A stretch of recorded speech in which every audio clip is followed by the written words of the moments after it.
2020 Planning Commission meeting. I call this regular meeting to order. I would like to ask staff to proceed with roll call. Hello, good evening, everyone. We'll get started. Vice Chair Wong. Aye. Present. Commissioner Fung. Present. Commissioner Takahashi. Here. Commissioner Saxena.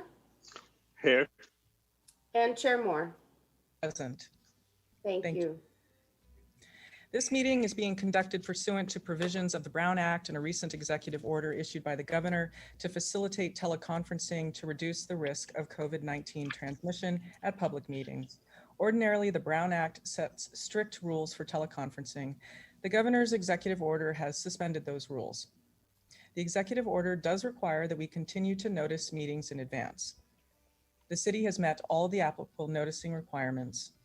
Members of the public may offer comment by email to planning@cupertino.org prior to the close of the public comment period for each agenda item. Staff will share all such comments with the commission and make them part of the record. We will begin with the roll call. Madam Clerk? Oh. To begin with approval of the minutes. There we go. There you go. Approval of the Still minutes. here. Item 1. It's like I heard everyone. You're looking at my avatar. Thank you. Approval of the minutes, item 1, subject to the draft minutes of September 22nd, 2020. Recommended action, approve or modify the draft minutes of September 22nd, 2020. And I hope you've had a chance to look them over.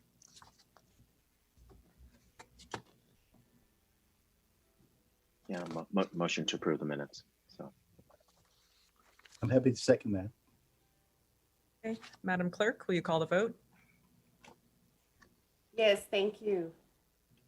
Vice Chair Wang. Aye. Excuse me. Commissioner Fung. Aye. Commissioner Takahashi. Aye. Did you get that? Aye. Sorry, yes, my apologies. Commissioner Saxena.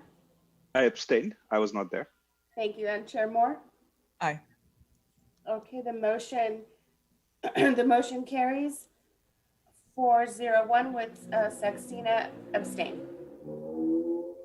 Okay, thank you.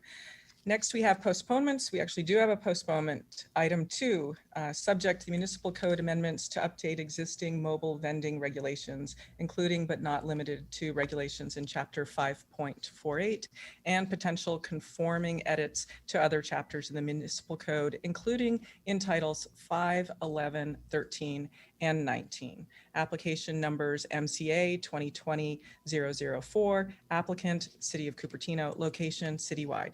Postponed to the October 27th, 2020 meeting. So that is coming. Oral communications. This portion of the meeting is reserved for persons wishing to address the commission on any matter within the jurisdiction of the commission and not on the agenda. Speakers are limited to 3 minutes. In most cases, state law will prohibit the commission from making any decisions with respect to a matter not on the agenda. Let's see, check the attendees list. We did receive an item that will be shown under oral communications. It was an email that came earlier today. I sent it over to all of you. If you like, I can read it now, or we can just acknowledge that we've received it. Is this the email from Rhoda Fry? Yes, Would you please read it into the record? sure. Let me pull it up here. There are 2 attachments. I'll go ahead and read the actual email. She says, "Dear City Clerk, please post this email and attachments to public comment for the next City Council and Planning Commission meetings regarding the lack of county oversight at Cupertino quarries. These were submitted to the State Mining and Geology Board for their October 15th board meeting. Thank you, Rhoda Fry." Dear State Mining and Geology Board I'm writing you once again about our community's grave concern regarding Santa Clara County's ability to regulate its mines pursuant to the State Mining and Reclamation Act, SMARA. While we have seen improvement under the skillful leadership of the county's new planning director, Jacqueline Oceano, years of willful neglect must be resolved timely. We request that the SMGB assist the county in bringing the Lehigh Permanente Quarry and the Stevens Creek Quarry into compliance, and that the DMR remove these quarries from the AB 3908 list until they have achieved compliance. Last month, I wrote you about a landslide at the Lehigh Permanente Quarry in Santa Clara County that is at risk of blocking Permanente Creek, which leads to San Francisco Bay. This landslide also poses a hazard to structures and residences downstream. Since at least 2015, county inspection reports have mentioned slope stability issues in the 200+ acre mountain of mining waste known as the West Mineral Storage Area, WMSA. Yet little has been done aside from installing failing silt fences. As we approach rainy season, little can be done to resolve this landslide because, according to the inspection report, working in the area during the wet season is unsafe. This health and safety hazard was highlighted by a large boulder that landed on an access road. Why has the county and the State Mining and Geology Board allowed an unstable hill slope to become a landslide? Just last week, the city of Cupertino sent a 6-page missive attached to Santa Clara County pertaining to an inadequate reclamation plan, along with inadequate oversight of the Stevens Creek Quarry, whose use permit expired in 2015. Areas of concern include failure to start reclamation timely, water quality and discharges to Stevens Creek Reservoir, and 2 landslides. These longtime SMARA infractions demand that SCQ be removed from the AB 3098 list in order for the quarry to return to compliance timely. Note that the AB 3098 list is a list of compliant mines that are permitted to sell product to government projects. Since 40% to 60% of the quarry's clients are public projects, this list provides an incentive to remain in compliance. Allowing non-compliant mines to remain on the AB 3098 list provides an unfair competitive advantage over the mines that adhere to SMARA. Additionally, taxpayers must not be forced to support businesses that break government rules. I ask that the Division of Mine Reclamation remove SCQ and Lehigh Permanent Quarry from the AB 3098 list. Okay, thank you, Beth. Let's end with that statement because the 3 minutes is up. Okay. Okay, and I see that I do have one hand raised from the public. It's Peggy Griffin. Welcome, Peggy. Good evening. Can you hear me? Yes. Welcome. Good evening, Chairwoman Moore and commissioners and the public. Tonight, I'm addressing the public who's maybe listening tonight. In 2018,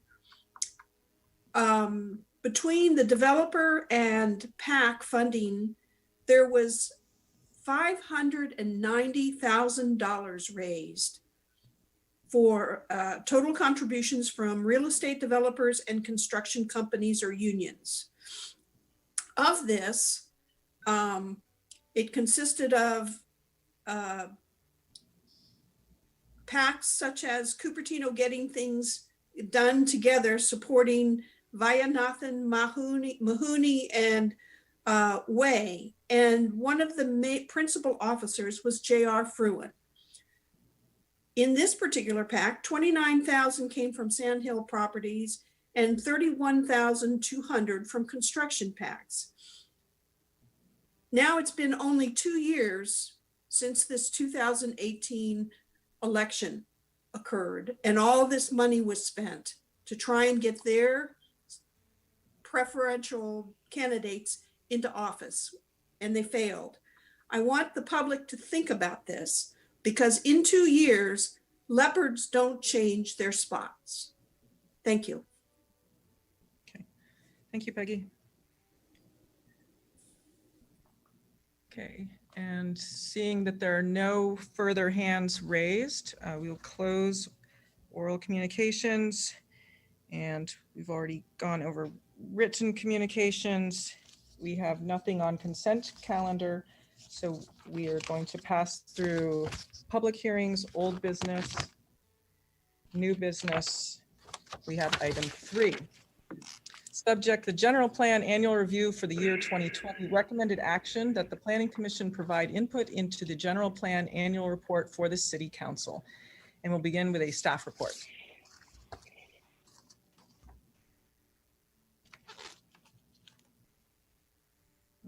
Okay, Pew is muted, but she's going to Yes. do a staff report. Correct.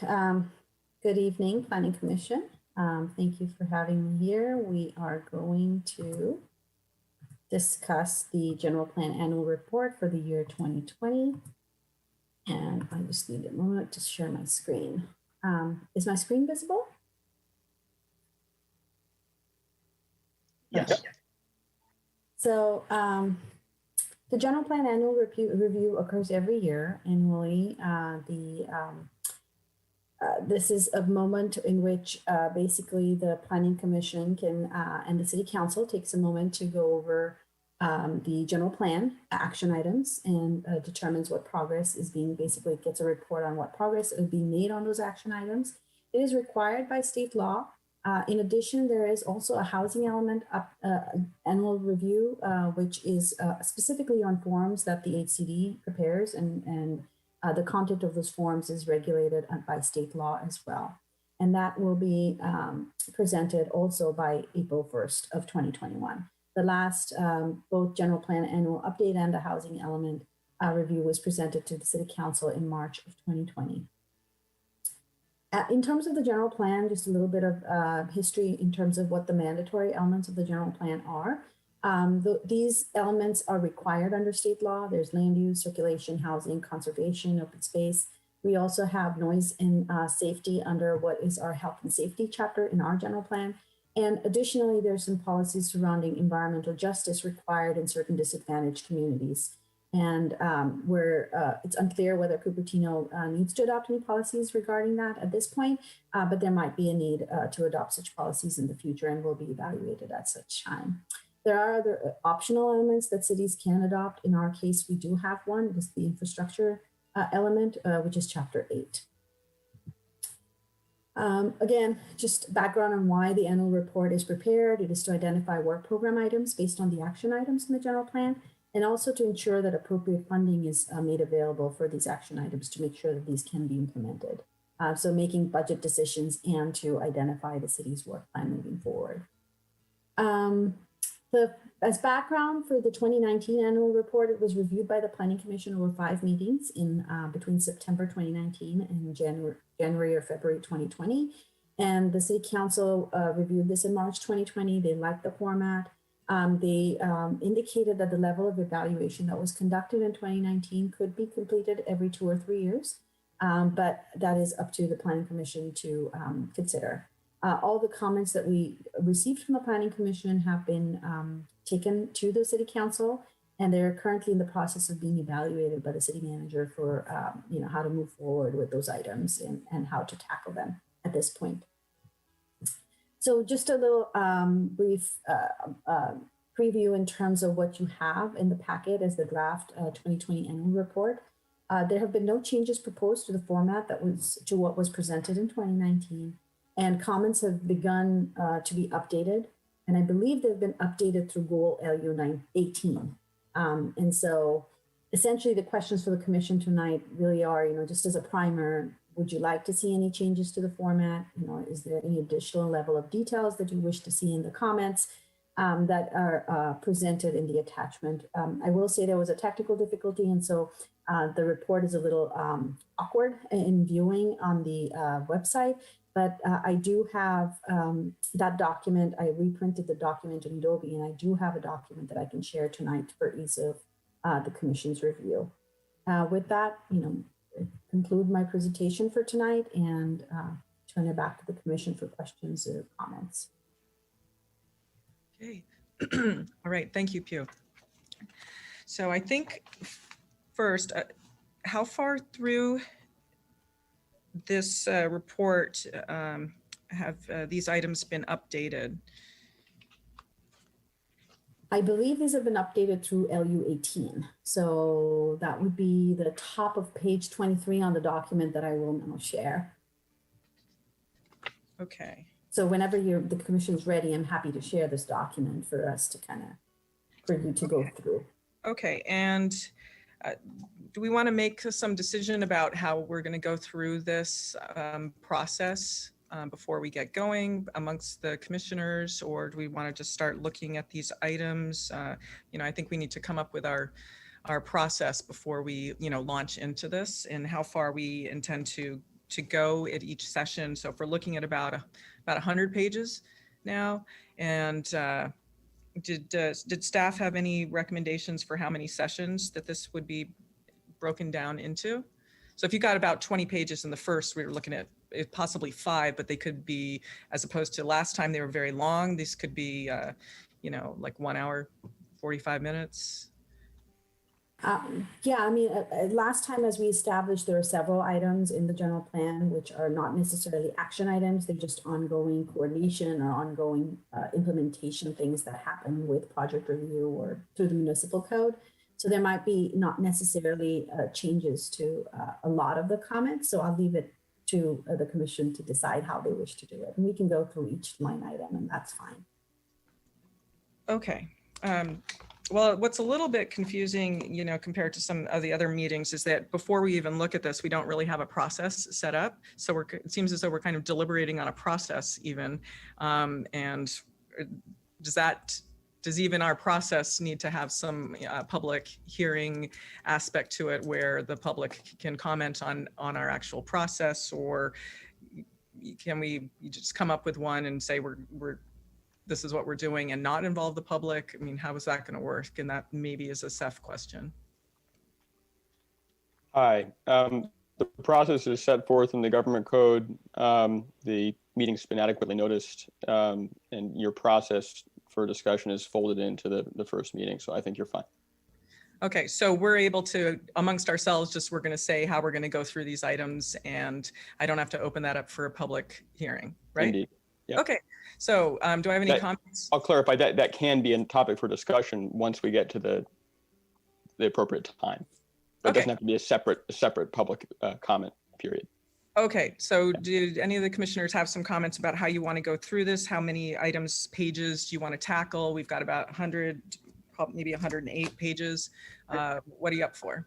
Actually, I don't know if pages make sense, given there's a lot that's not changed. So setting a page limit might be pretty arbitrary. I mean, I think given we created this document with 150 meetings last time, I think it'll be a lot faster this time.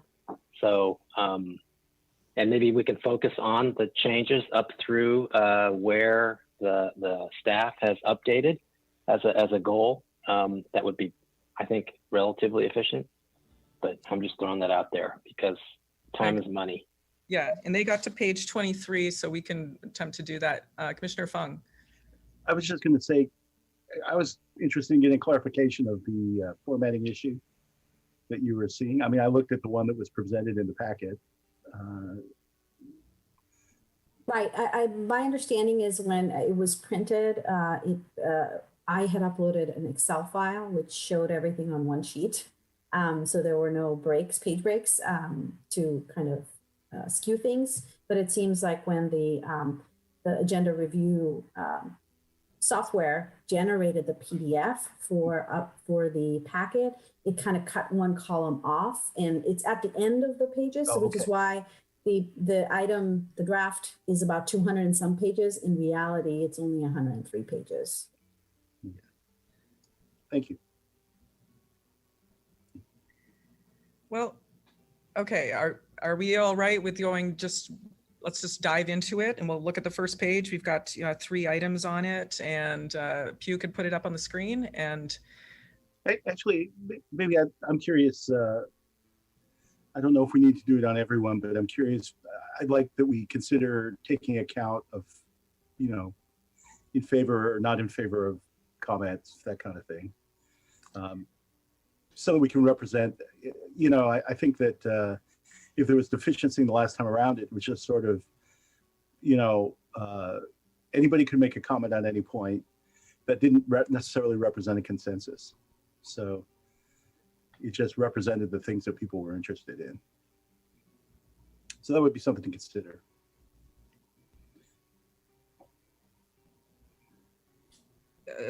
I'm sorry, could you summarize that? It sounds Yeah. as though you're saying that no one will make comments. No, No, if you want to give it a shot, let me give it a shot. Different Yeah. words, different speaker. I think what Commissioner Fung is saying that the last time through, each commissioner could make comments voicing their specific opinion that did not reflect the opinion of the commission as a whole. Therefore, you had essentially 5 different opinions on all of these topics, potentially. I think there was discussion and some level of decision making on some of the topics, but others not necessarily. Is that what you were? yeah, that is, and I would actually maybe put that in a different, maybe even frame that a little differently. I think there were many items in which 5 people agreed. So that actually is a point here in terms of the weighing of the comment. If it's one person's one person supported and 4 opposed, it is different than if 5 opposed or 3-2. And so I think that that's worthy of capturing. Okay, Are so you suggesting? Oh, sorry. well, when we hit one of those topics, just looking at the first couple pages, I can't see us really having a lot to say. But if we hit a topic that's kind of a thornier issue between us, we can just, why not? You could have added in the comments, you know, just take a little vote on it. It's, you know. Yeah, straw poll. Sure. I think a straw poll is fine. Yeah. The reason that the reason I bring this up is that in the absence of that straw poll, you might look at the set of comments and say, hey, you know, right, they must have agreed on this for it to be here, and that was not the case. No, I like what you're saying, and I think it'll reflect better our opinions in the end, and that's what we want to do. So I agreed. Vice Chair Wong, did you want to add to that? I was just also trying to do it by exception. I think the first time around when we did this, I think we were, I would say for myself, I was learning through all the different areas. So it did take me a little bit longer. Now that I think almost everybody here is up to speed, we can probably do it by exception and say, hey, skip value 1-1. That's kind of obvious. Does anyone have any objection? And just keep moving like that. And it might actually increase the speed of the process, but also clarify if anyone in the public wants to know. All right.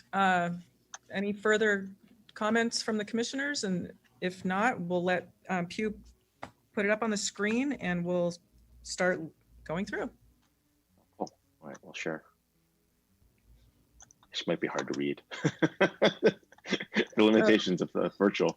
Just a little, wow. There, There. yeah, we can read that one. Yeah. I can open up my own PDF. This is good. One thing that I could do is kind of eliminate the number and the topic on the left side. That way it might be a little bigger. I kind of like seeing the number because we have like a goal post, but you can get rid of balanced community. I think, yeah. And then if you would let us know when we've changed into a new section, like the next one's community identity, if you mention Right, that. that's the goal, yeah, in the general plan. Well, I mean, I can try. Is that good? Works for me. Yeah, that's good.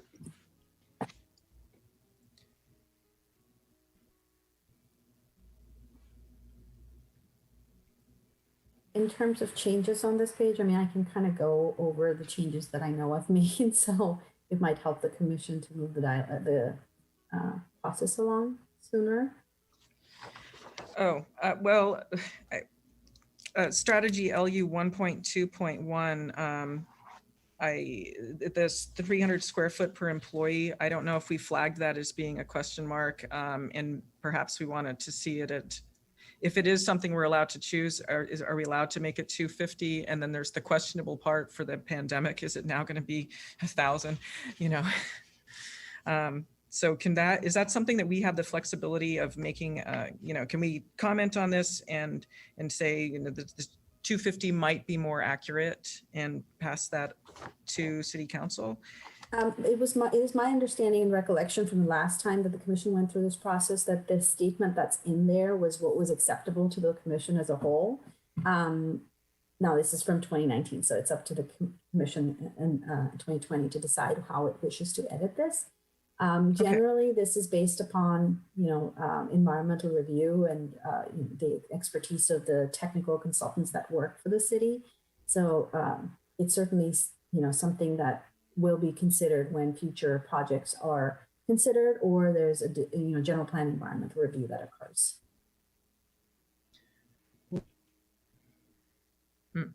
Okay. Are there any, I need to switch to a gallery view. I can't tell if anyone has a hand raised. So are there any comments from the commissioners on this page, or are we ready to move? Please, what were the changes on this page? Can you highlight what the changes were? Yes, it's really the last two sentences were changed here, basically to, basically actually not the last two, just the last one to say that no changes to allocation are anticipated in 2020.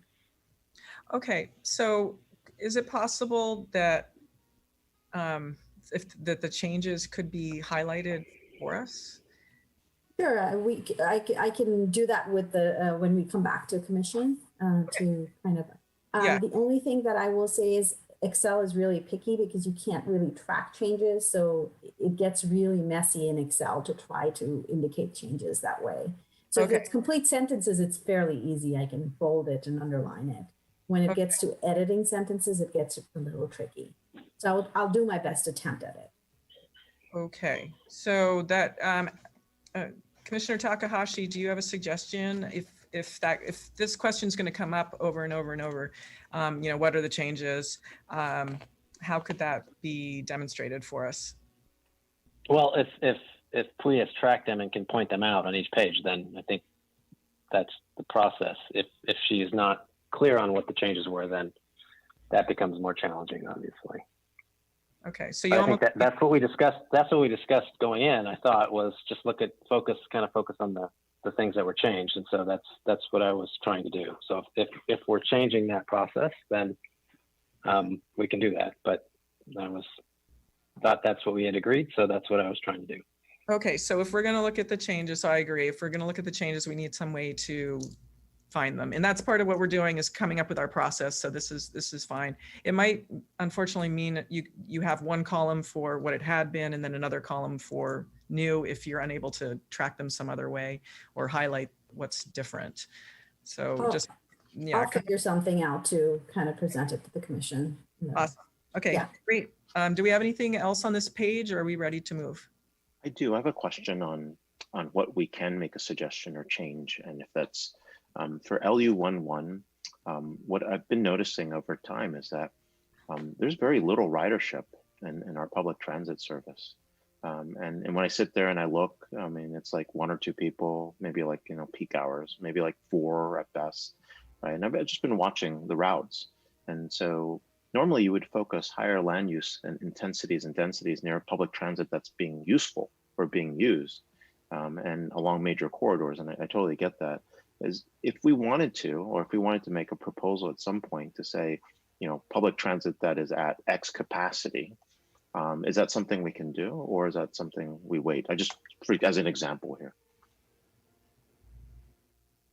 Isn't there kind of a chicken and egg issue there in terms of, right? I mean, the whole point is that you're trying to drive densities where there's transit available, regardless of if there's one person on the bus or not, such that as the density increases, the opportunity for those individuals to use public transportation is there and is readily available. So I would disagree with what you proposed.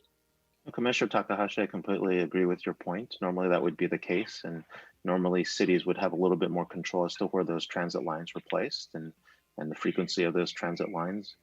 In the model where we're subjugated to a quasi-governmental body called the VTA and MTC, we have a scenario where we have bus lines that are placed there with no density, right? And I understand the chicken versus the egg situation, but we have a scenario where no one's riding these buses. I mean, we might as well just, give people Uber vouchers for, Christ's sakes. We're wasting so much money on these buses, right? That it doesn't make sense. And people are abusing the mass transit lines in this state legislation. So there's a combination of factors that seem to be going on where, okay, let's just stick a bus stop here. They'll call it near mass transit. And then that way we can force density in the development. And we've been watching this happen throughout the peninsula. And so are you advocating that we take on the public transit element for the city in terms of establishing all routes for public transit and take that away from VTA? Is that what you're proposing? No, I'm advocating that we not link such closely the intensity and densities to public transit when it's not even at capacity, right? So let's say that's been the overriding strategy for the state for quite some time now, right? In order to minimize traffic, minimize the environmental impact. So I think we would be somewhat playing with fire from the standpoint of moving away from that model with regard to what the state is trying to achieve, and then probably would have to go through some litigation to defend that decision would be my guess as to an outcome of that. Worth discussion, but maybe it's something with regard to transportation in general. Is there more? Because I would agree with you that today is much different than a year ago, and a year from now we don't really know what the world looks like. So it is a very changing and dynamic environment for workers, and we just don't know. So, but in the meantime, we would kind of be guessing, right? So, no, I'm just saying in general, this is even when we were fully up and running. When we were fully up and running, we had also very little usage of that transit system, right? I mean, it's like we have buses that are there, and so people are assuming like, hey, you've got a public transportation route. Okay, that's high density. We should put more high density housing here because you've got a route, right? And it's causing some land use control issues. So would you rather put high density out in a remote area where there's absolutely no transit and have everybody drive there and create more we don't have any place like that, right? We don't have any place like that in our city, though. I don't disagree with you. I would say no, but like, where would you do that in our city, right? Okay. Right. I mean, that's why arguing over these points that sometimes, in my opinion, does not add any value, because we're a pretty built out community and we're talking of infill development for the most part. But as general goals to align with what the state's trying to do, I generally agree with those elements because they are usually trying to seek a solution that is environmentally friendly, as well as trying to address the regional issues associated with transportation, housing costs, and those other elements.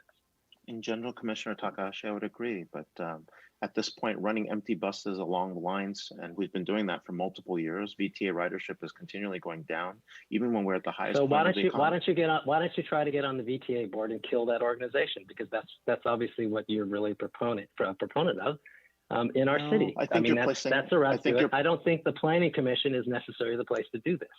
All right, Commissioner Takahashi. Commissioners. Can we stick with the topic at hand, which is, do we have some comments that we agree on for policy LU 1.1? The one question I have is that it says within half a mile of public transit service. What's the definition of public transit service? They're not even saying quality public transit or buses are coming through every 15 minutes. Do we have some definition within the general plan, which is explaining what that is? Because you have public transit service on Stelling and Bollinger and Stevens Creek. Boulevard. Right. Deanza. No, so, I think my point wasn't, I'm not against that point of having the density near public transit. What I'm against is the fact that we're being forced by the state because they're placing density in our neighborhoods because we have transit. It's a very, very just different distinction. And the point of having the public transit is, yeah, if we seriously need the public transit at that point in time, I mean, yeah, that would make sense. But one, we don't have a definition of what the public transit service is. I'm going to give you a little different perspective because it's something that's happened, which is I had a relative that recently passed, but was in hospice at her home. And care providers had to come for 24 hours a day. And these care providers are not highly paid individuals. One care provider had to take public transportation, and it was not easy to take that public transportation. So while a resident of Cupertino, who generally, especially if they're a homeowner, are generally pretty well off and are not thinking they need to take public transit, there is a whole nother layer of individuals that can't necessarily afford to Uber, can't necessarily afford to drive, and that's why public transportation is there. Now, you could argue that the size of those buses is way too big and they should be much more efficient at operation and looking at all their ridership. Totally agree with that. But I think the service is important to serve the underserved and not. We're not arguing about the necessarily- service, Commissioner Takahashi. I'm not arguing about the service. I'm arguing about the fact that we're asking for higher land use intensities on a public transit service route. And if that public service transit route is like at 90%, I agree. That makes a lot of sense, right? But if No, it's that at like doesn't necessarily 10%, make sense. Right, because now if you put higher density there, then you have the opportunity to increase that ridership with people that live there, right? So Okay, gentlemen. let's move on because Commissioner, I'm Well, tired. I do think we have an issue here with this definition, half mile of public transit service. We have via shuttle now, so that actually goes anywhere in town. Is that right? So technically your half mile of public transit service is anywhere if we're going to really. Right, so then we probably should be more definitive as does this include on-demand shuttle services, right? Because that does change Okay, that element and that definition. can we wrap this up and get to a statement? And I feel as though David Fung has frozen. Yeah, I'm sorry if I'm glitching out. Am I glitching out here? Yes. you are glitching out. Okay, so let me reboot, but if you can hear me now, I guess I was going to say, We can hear you. yeah, VTA studies, you can just go to the VTA site and you can download the people who went on and off at each stop along the way. The Stevens Creek path is the second highest traveled route on their line. So there is really, yeah, it's possible at this time when De Anza College is not open, for instance, that the ridership may be very low, but that's not necessarily the case in the past relative to the other areas that they were running in. So I actually kind of question that part a little bit. VTA does know where the ridership is, where their ridership is, and I If you think look that at the it's actually VTA positive financial because- statements, you'll see how bankrupt they are at the moment and how little ridership there is. And in a post-COVID world, we're not Sure. going to see a lot of density. But the point is we're being punished because these public transit routes are in place to actually increase density. And that's the issue. And so if we don't have a good definition here, developers will take advantage of that and try to infill with high density. And we need to be careful about that as a community to make sure that we're not stuck because of the definitions we have here. Sure. Okay. Public transit is not a for-profit business, though. That's Okay. the issue, right? I mean, this is the last change in service from VTA actually came from the fact that, if it is treated as a social service, then it's impossible to have a return on the, return on their fare Okay, box. commissioners, we seem to be in agreement that we need a definition of public transit service. And I think, was that correct? And I don't If you know want to that- move in that direction, I would say I'm not in agreement that the VIA shuttle would serve as public transit. And it would be probably whatever we have for, I guess the VTA is probably a better definition of what public transit is. Okay, So so we can say we need a definition. We could say whether or not we agree for VIA. Do we have some agreement on that we do not think that the VIA transit service counts as for this definition of public transit service? Do we have agreement on that? Or do you think? In the aspect that there's not specific stops where you can then say we need more density here to allow for the use. That's definitely true. Okay, So I would also agree that excluding on-demand service, only makes sense. okay, so Pew, would we're you in agreement on that. Okay, so Pew will capture that. And I'm going to go off and reboot. Okay, I'll be right back. thank you, Commissioner Fung. Good luck. I thought we were going to get through the first page in 3 minutes. I really did. Always some fundamental differences, but Yeah. No, I'm glad you brought it up. It's perfectly true. Right. And when they went to the 15-minute bus route and VTA is struggling, it's a huge issue. Using that in the it's laws. cheaper to give everyone an Uber. I mean, this is a waste of public tax dollars. We could, this could be a whole. I know. We'll move on. Nice. I'm done with this page. I'm done with this page. All right. Well, let's wait. Let's wait for Commissioner Fung. Let's wait for Right. Commissioner Fung. Okay. So we had one comment in there about VIA that we agreed on, and just throw this out. Once we try to cite all the RENA numbers, it'll be interesting what we end up with. The argument will fall apart.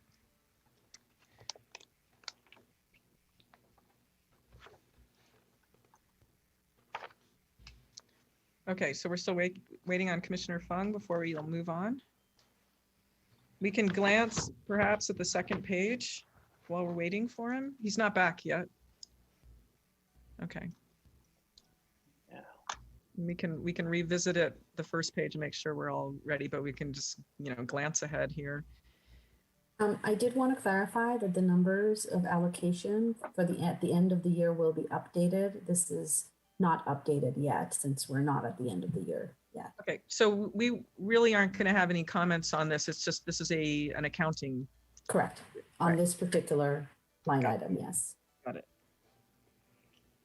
Oops. Okay, so it looks like there's really nothing on page 2. No Unless- changes that I made on page 2. Okay, great. Shall we? Let's wait for Commissioner Fung so we can catch up just in case, but we'll read ahead. Yeah.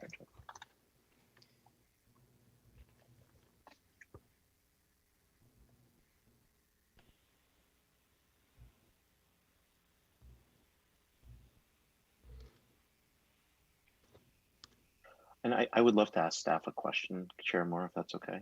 Absolutely. LU 1.3.2. I still don't know what a quasi-public activity is. Can someone explain what that means? Like, for example, like at the corner of De Anza and like the Cowmill Plaza, is that a quasi-public location? Is that a regular location? That is actually a public park on the southeast side. There is documentation and there is agreements between what was the developer at the time and the city on the use of that as a public park. Oh, so that is a public park, so no one could restrict your usage of that. Okay, good to know. The city could, and the city has regulations about what can and cannot occur on parks. Got it. Okay. And what's a quasi-public activity? That is, I'm pulling that up as we speak. It is really things, religious activities or quasi-public activities. Anything that has a social aspect to it, such as here's what the general plan says, just so I read that out. It applies to privately owned land involving activities such as a private utility, a profit or nonprofit facility giving continuous patient care, an educational facility, a facility, or a religious facility. Okay, got it. Just want to make sure. I have a question regarding LU 1.3.1. All mixed use areas with commercial zoning will require retail as a substantial component. When they say retail, is there anything in the general plan that limits the percentage of restaurants that we're having for retail? Or is that done? No, that is done on a project by project base based on parking limitations and other limitations for the proposed project as a whole. Okay, so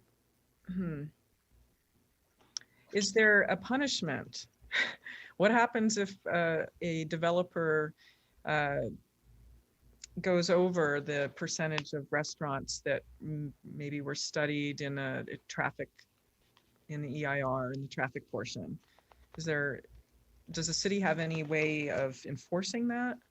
So restaurants are very, there's a definition of what a restaurant is. There might also be fast food, not fast food, but like specialty shops, which are coffee shops, which are different. So there are very many different categories of food service establishments as well. So restaurants is a category by itself, which does not include specialty services.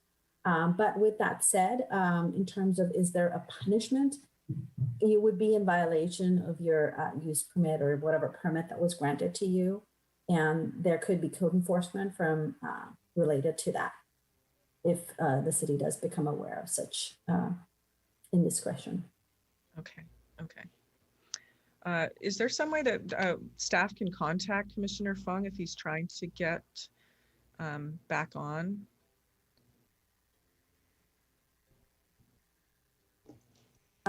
We will attempt to do that. Okay. I'll send him an email. Okay. If he needs another Zoom link.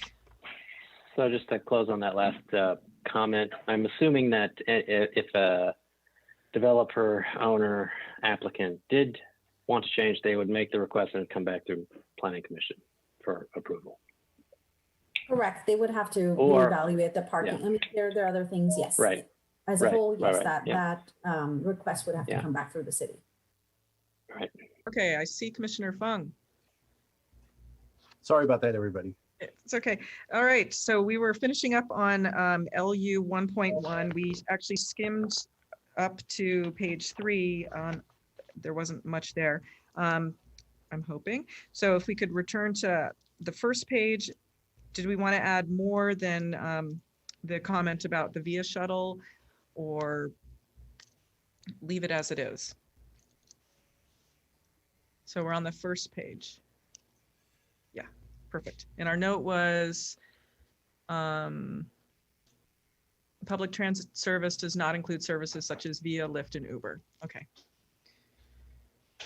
Are we comfortable with that, or did you want to add more about this? I'm fine with that. I think that, you know, there's a question here about quantifying public transit, suitable public transit for it to guide this. But, you know, I think at this time, given the flavor of the discussion, I think this is probably sufficient for now. Okay. All right, so are we ready to move off of page 1? Yes, excellent. So we already went through page 2, Commissioner Fung. It looked like it was more of an accounting of what the new allocations are. And Pew, would you like to repeat what you had to say about the Sure. item? Okay. So on the first line item here, Commissioner Fung, I have not made edits to the numbers as yet, since we haven't ended up at the end of the year. There should not be very many changes, but once they're made, they will be made at the end of the year. That's fine. I in my review earlier, I didn't have any comments on this page. Okay, great. So then we move on to page 3. And there was a question from Vice Chair Wong about what quasi-public activities are for strategy LU 1.3.2. And I was asking about if we have any restaurant limits. And Pew, will you repeat the answers to both of those?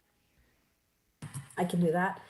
Quasi-public and institutional uses in the general plan are applied to privately owned land involving activities such as a private utility, a profit or nonprofit facility giving continuous patient care, an educational facility, or a religious facility. And with regard to, I'm sorry, Chair Moore, could you remind me of the second question? I was asking if we had any restaurant limit. Correct. In the city. That's right. So there are very few properties actually in projects in Cupertino that do have a restaurant limit, and that actually stems from parking limitations that they have within the project, and what was analyzed in their environmental review as a result of that. And if the question was, if they do exceed those thresholds, then is there any recourse the city has? And the response to that is yes, they would be non-compliant with their permit at that point, and any changes to the project would have to come back through the Planning Commission and City Council. So. Okay. Those Okay, are the two questions. I have a question about with housing laws, the state housing laws. On item number 3 under strategy LU 1.3.1, the top one. On sites with a mixed use residential designation, residential is a permitted use only on housing element sites and in the Monte Vista Village special area. So my question about that is if we saw a site that was perhaps designated residential light industrial, could a state housing law be used on that even though it wasn't a housing element site or not? That would be an attorney question, but Okay. my understanding is that yes, streamlining could still apply if it was a residential project and residential uses were allowed on the site. Okay. But in a non-residential If it zoning was area, that would zoned not apply. and had a, right, if it was zoned and had a general plan designation, which were both non-residential, that residential is not allowed in any form, then streamlining would not apply on that site. But Okay. regardless of whether the general plan or the zoning allowed residential, if they allowed residential uses, then streamlining can occur.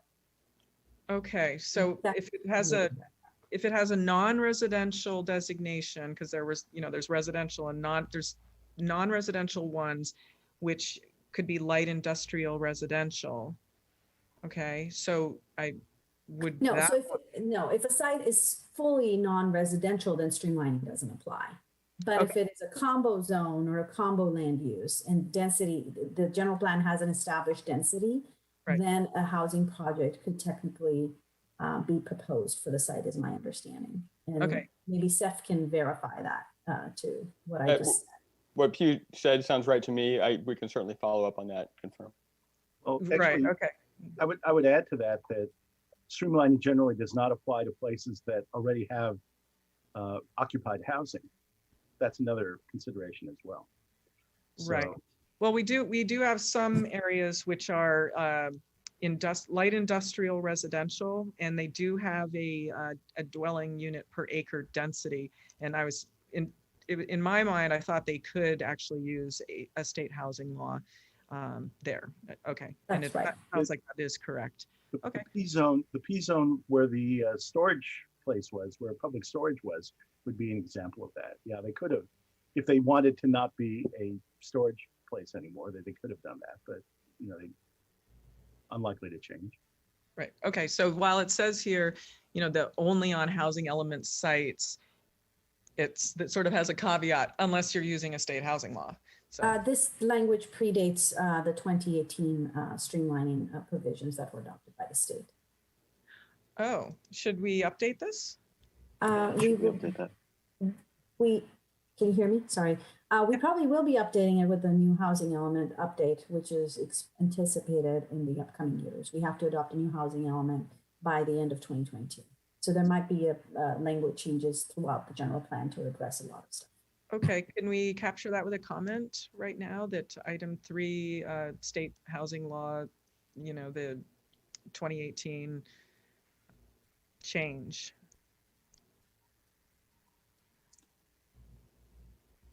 It's So I not don't- really- it's so sort of that- a little bit of a change, but not really a lot. I mean, streamlining has an effect, but I think that what's there is actually, was true, still true today.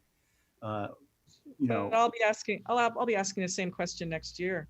I'll forget that I asked it and got an answer. So Now, I actually had streamlining, go ahead. I'm sorry. sorry, I didn't mean to interrupt, but there are, I think, time limits on streamlining as well. At least SB 330, I know that's only good through 2024. So I would not recommend, we would have to think about the language that we come up with when we change all of this, and we'll do that thorough analysis when we do the housing element update. I'm happy to make the note right now. Okay, capture changes to state housing law, yeah, as needed. Okay, that's fine. All right, I don't have it. I had a notation on this item as well. So I actually, I would at least put this forward as a comment that we should consider removing the restriction that housing can only be built in housing element sites.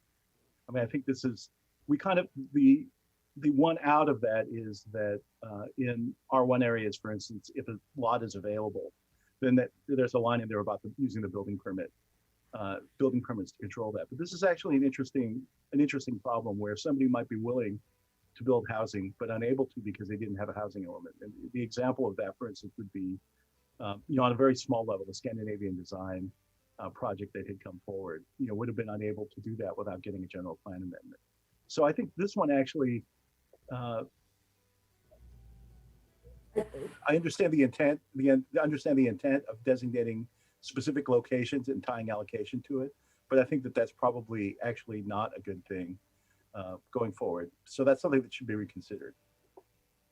If you have residential, then you have an allocation of a density allocation.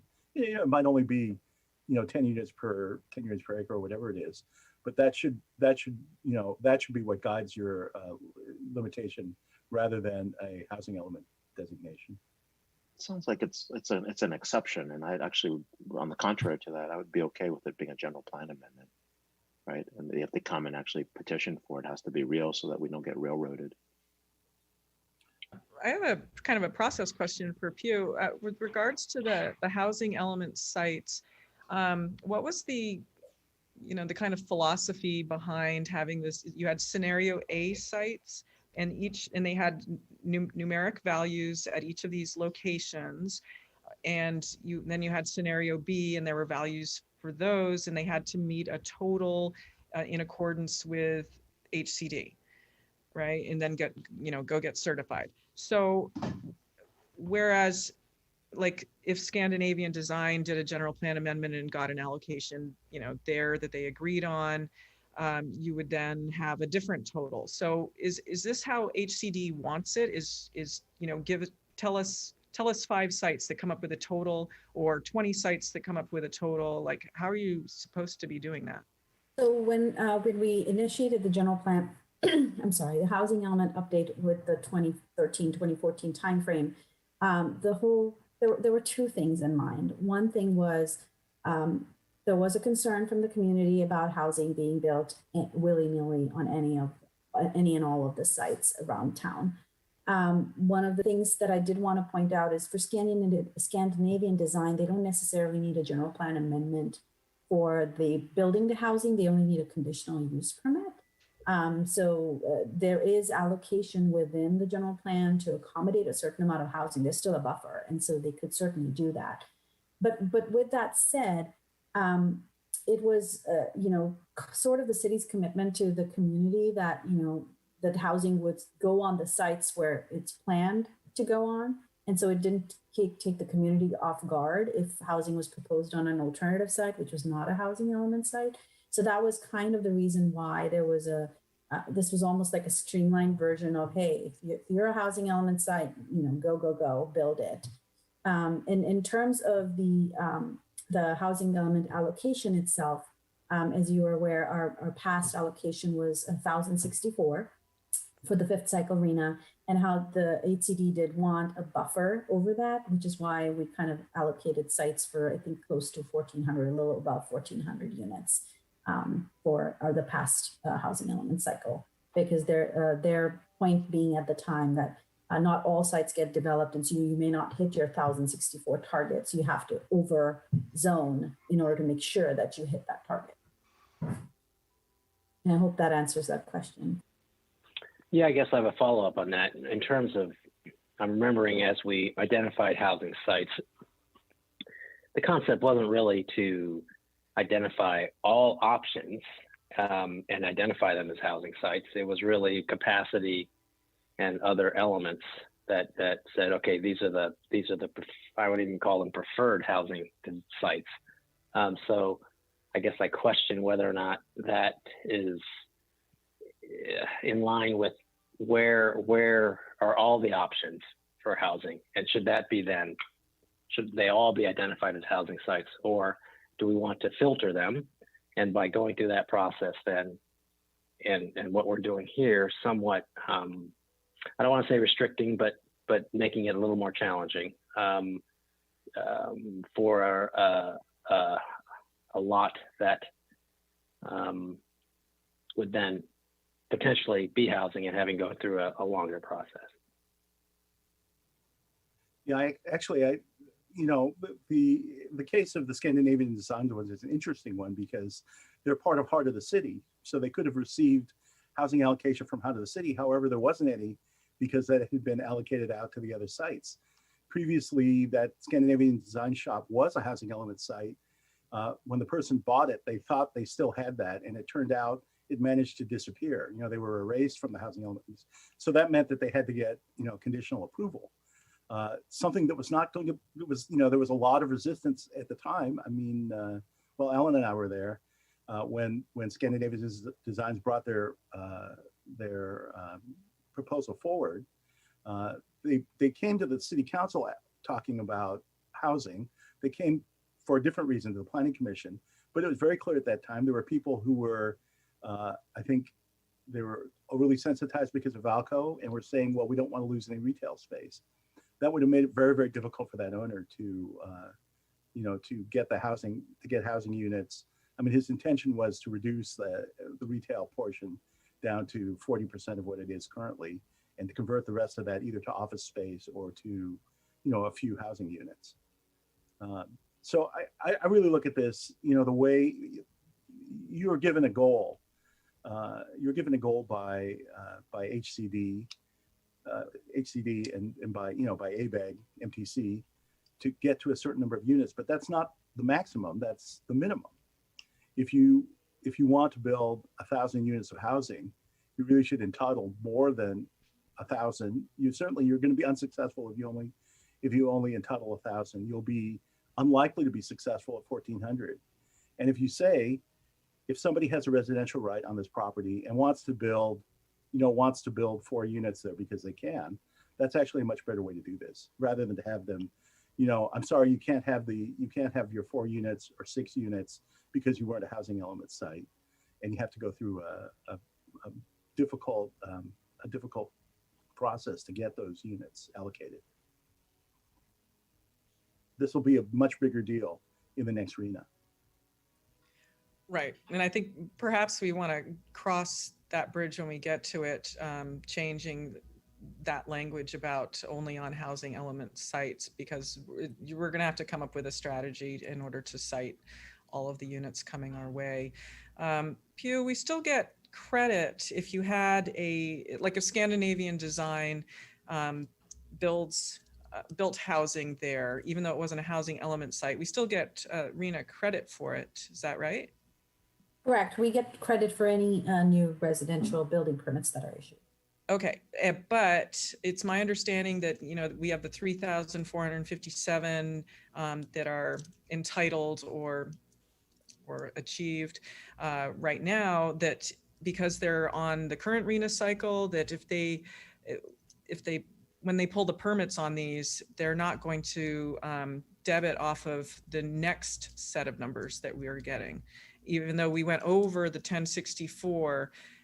Okay, so if they pull the permits on all of these, it's not going to get subtracted from the 4,000 to 6,000 plus that's coming down the pipe.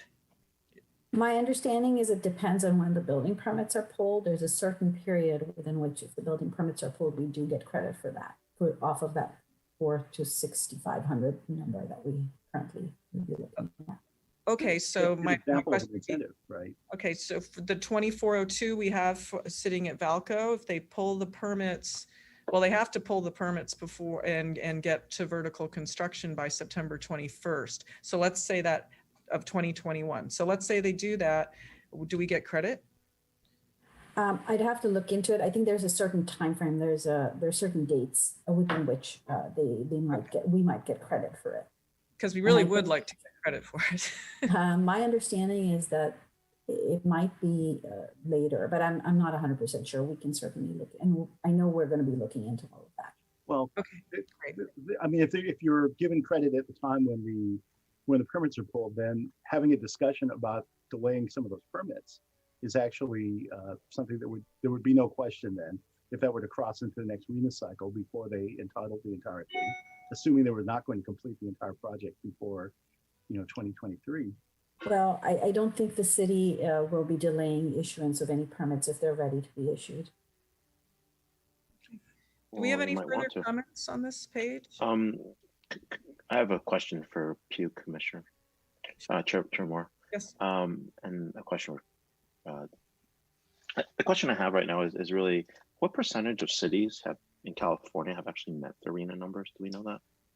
I think it might be like 5%, if I'm not I think mistaken. it's less than that, But- actually. Yeah. I think HCD has those numbers. Just, Right. just so people, the public actually have some kind of understanding of the magnitude of this. Okay, thank you. So essentially 5% have made it, and our next, we were given 1,064. We've entitled 3,457. We don't have credit on all of that because they haven't pulled permits, and we are looking at another 4,000 to 6,000. Does that sound about right? I don't think the fact that we haven't met that has anything to do with the RENA number that we may get at this point. Okay, right, but we have this many entitled. I hope we get credit, because if we don't, wow, then we're really looking at having about 5,000 to 7,000 units or 7,500 units impacting the city. Right. Our current RENA is, we're looking, like you said, in the 4,000 to 6,000 range, but there are other state laws that actually say we have to now have more buffers in order to meet state law. And so there's additional rezoning that might need to be done above that number. But we'll bring all that back to the commission when we're ready. Right. Yeah. And anything that has not been developed that was previously identified at a housing site would roll over into meeting the new number as well. And So densities could be assessed at that point. So that's up to HCD in terms of acceptance of sites. There is a very strict criteria in which sites can qualify. I think existing sites can be reused only if there's certain criteria, including, that housing has to be by right. There's also you have to increase the density on it by a certain percentage or something like that before that site can be reused as a housing element site this time Right, around. but it would make no sense to have a site that you allocate for housing and economic conditions prohibit it from actually being developed, so it carries over. And then you're saying that further restrictions could be put in place that would eliminate that from a site. That absolutely makes no sense to me whatsoever. So that's, like I said, it's again, I mean, if it was rezoned to a certain number and HCD says, nope, we don't think it's going to redevelop at that number, then the city might have to look to increase the density on that site by a significant amount in order to make it lucrative for development. So again, all of that is there's a lot of criteria that the HCD will be looking at in evaluating sites this time around. But if we took a more concrete example, for instance, the Hamptons hold 600 entitlements right now. It doesn't appear to be in any rush to develop them, but they have a long development agreement that easily could be started in the next cycle. The density is high there, the usage is compatible, the developer has, the owner has the financial wherewithal to do this. So there's no question that those could be, if they didn't happen to build in this cycle, then those, if they pull permits in the next renewal cycle, those will count there. I'm hopeful. Yeah.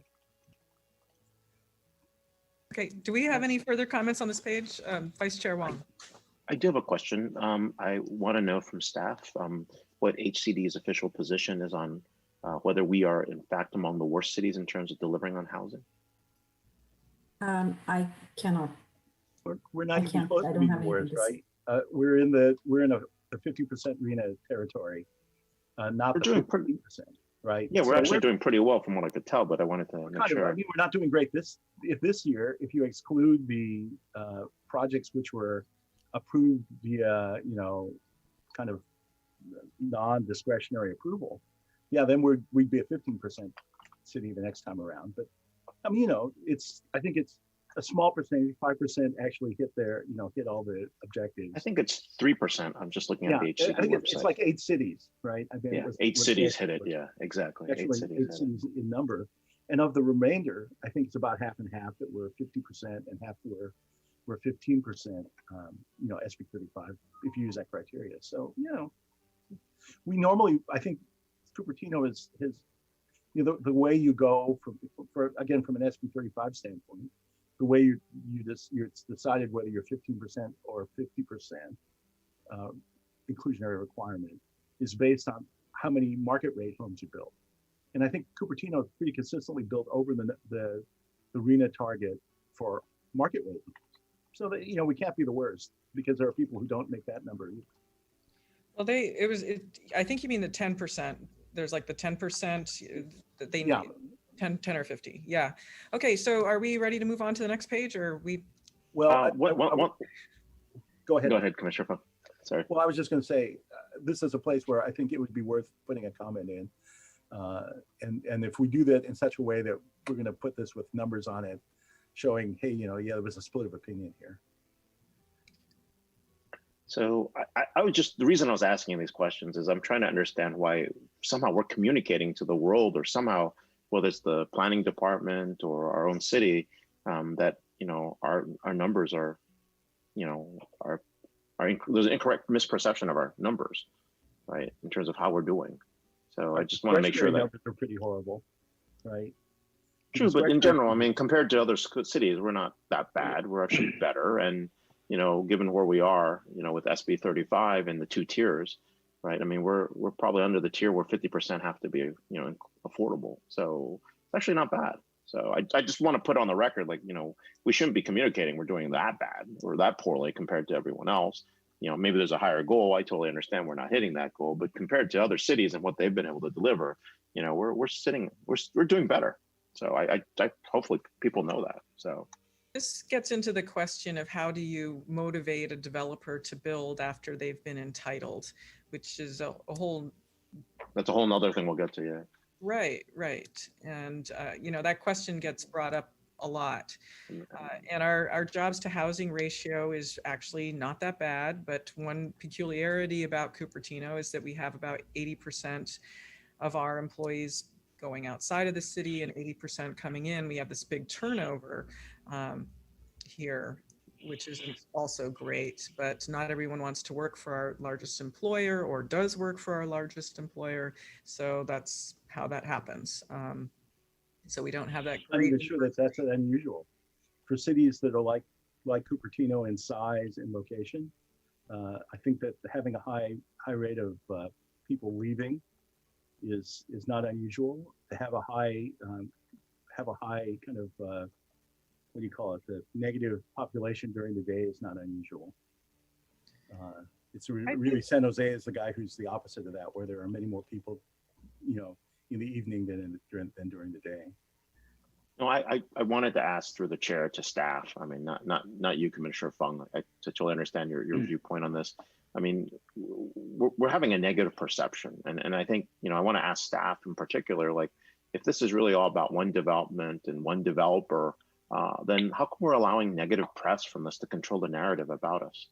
I mean, what are we doing about that on the staff side?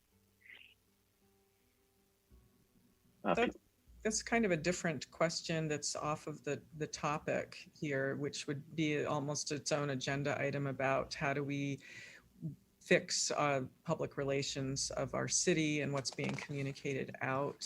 And I think that's kind of a manager. I don't think that's a planning commission responsibility to work on PR generally, right? That should be somebody else. But I did have a question for staff. Pui, in terms of new RENA numbers that you kind of been throwing around, which are really big numbers, how much does that take into account what's really going to be happening next year from the standpoint of how many people are going to be working from home versus more permanently, I guess you could say, given we're going to be coming on a year of people working from home, which really are changing the dynamics of housing, transportation. I mean, it's affecting everything, right? And I'm just wondering if some level of account for that is being taken, or is it assumed that it's going to be business as usual and things pick up right where they left off and everybody that commuted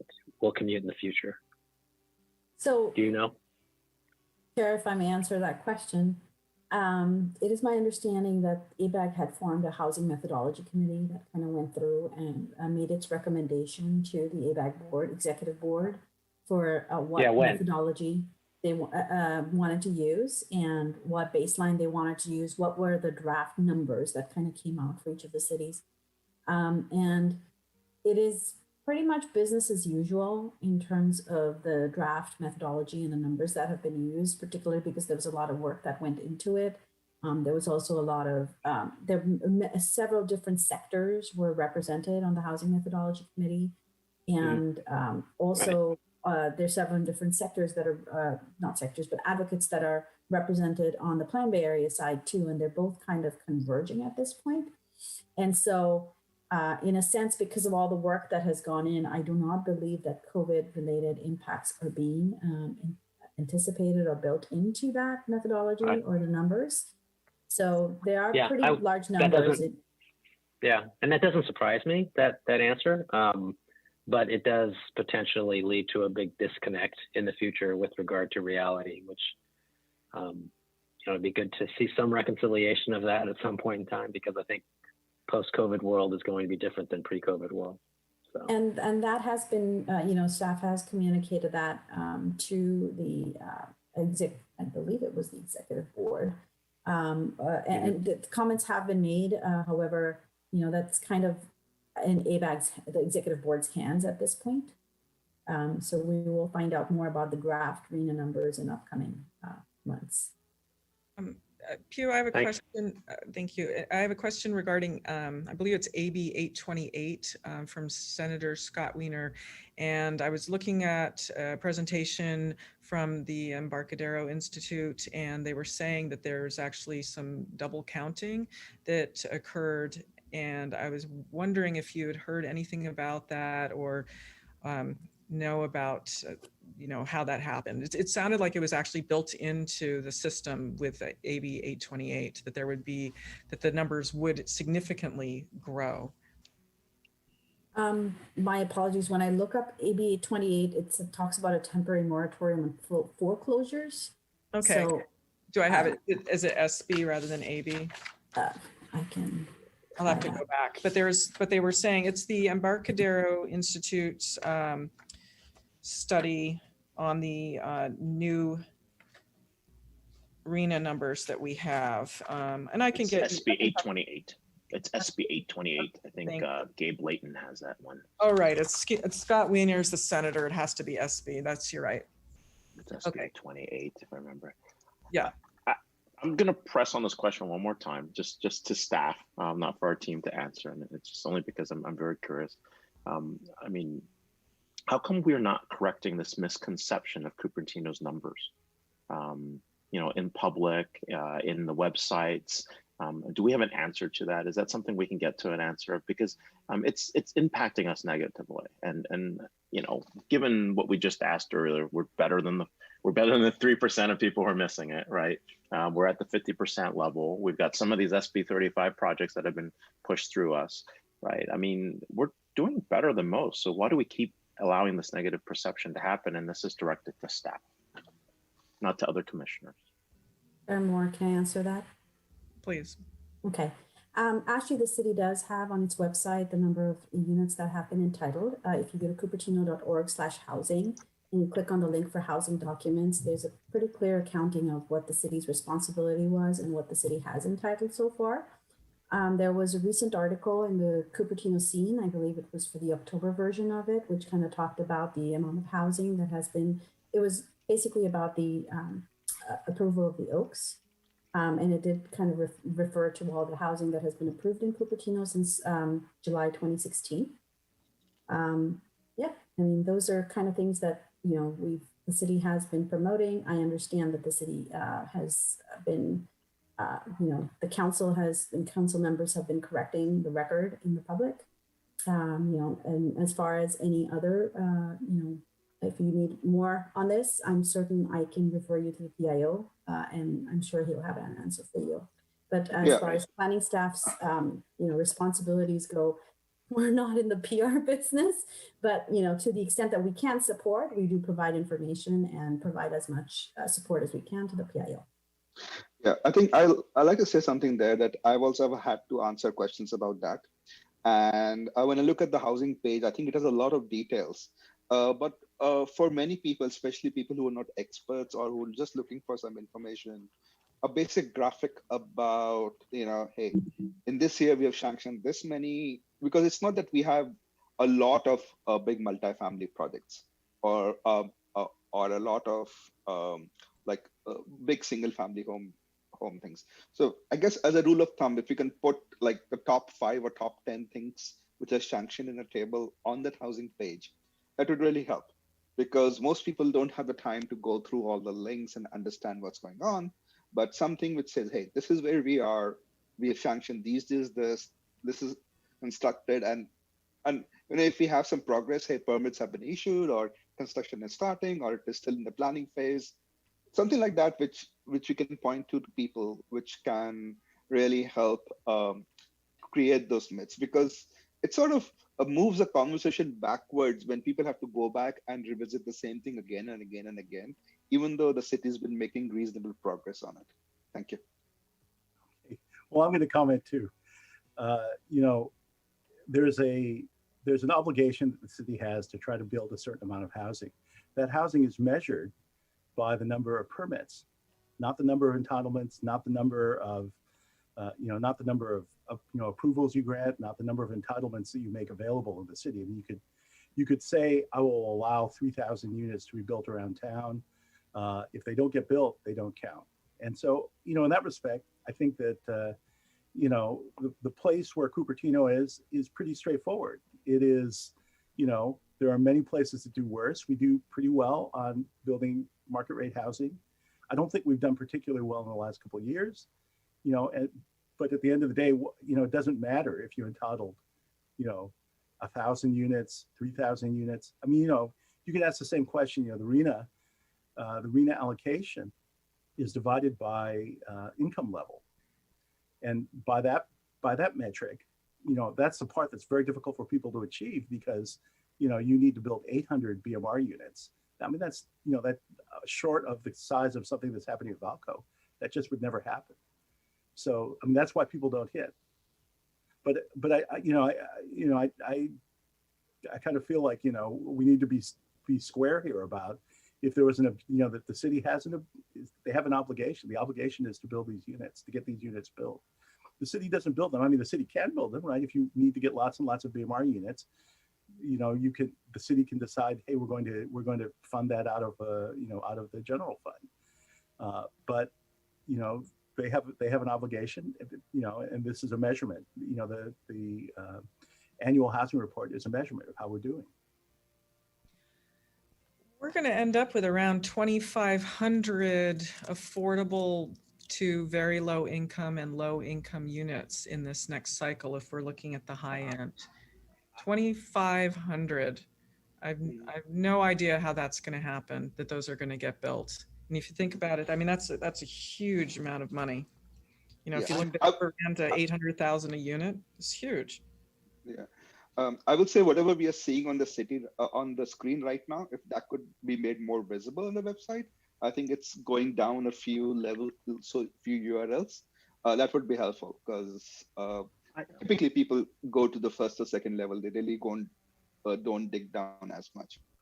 I think I agree with Commissioner Saxena and Commissioner Fung here, but about how we show those numbers. But my one issue is really that we're being vilified. Right, we're being vilified by other people, and we're not defending ourselves. Our public officials, when they speak, right, our city officials, when they speak, I mean, we really need to be correcting this, right? Because we are not, I mean, in any objective standard, we are not among the worst, right? And we can't distort the narrative on this. I mean, it's just ridiculous, right? When people keep using us as an example, when you go to these YIMBY groups where people are like, oh, Cupertino's actually like, hello, that's not true. Like, everyone on this commission should know the facts. Everyone on this commission should be able to say that, look, we are not the worst on housing. We are not at even close to that level. We've got 2,400 in potential production. I mean, we need to retell the story. I mean, because it's true. Right. And if we say anything else than that, I mean, like, fine, let's just go subject ourselves to like press hell because of one developer and one development. So, well, anyway. It's also my understanding that even with the SB 35 project, we're still subject to more SB 35 projects because no permits have been pulled. It's kind of a neat little trick in there. A weird loophole. Yeah, it is. It's a weird trick. And then the other part is that when you when you have already had this entitlement and you can demonize or vilify a community, then the real estate lobby can leverage that in order to get more housing bills passed. And, we looked at Valco. I think everybody understands it, that there's too much office in it, and it's worsening the housing shortage. I don't think there's any debate about that. Are we done? Can I recommend we move on? Yes. Well, I'd Please. still like to put a comment in here, right? I think that Okay. on item 1.3.1.3, I think that we should examine removing the residential permitted use only on housing element sites. I disagree. Okay, And that's I good. won't That's good. We touch. could capture that, right? I won't touch moving that until we actually have our numbers, and because you don't change the rules of the game before you end up seeing what your problem is that you've got to fix. Get your problem and then start making the changes. But you're welcome to recommend that, but I don't agree with it. Yeah, and I think so. I'd like that to be captured. And if we want to, if it's 1 in 4 said, hey, we support this, that's fine. That's fine with me. But I just want to make sure that gets in there. I would disagree with that. So if you're asking for an opinion.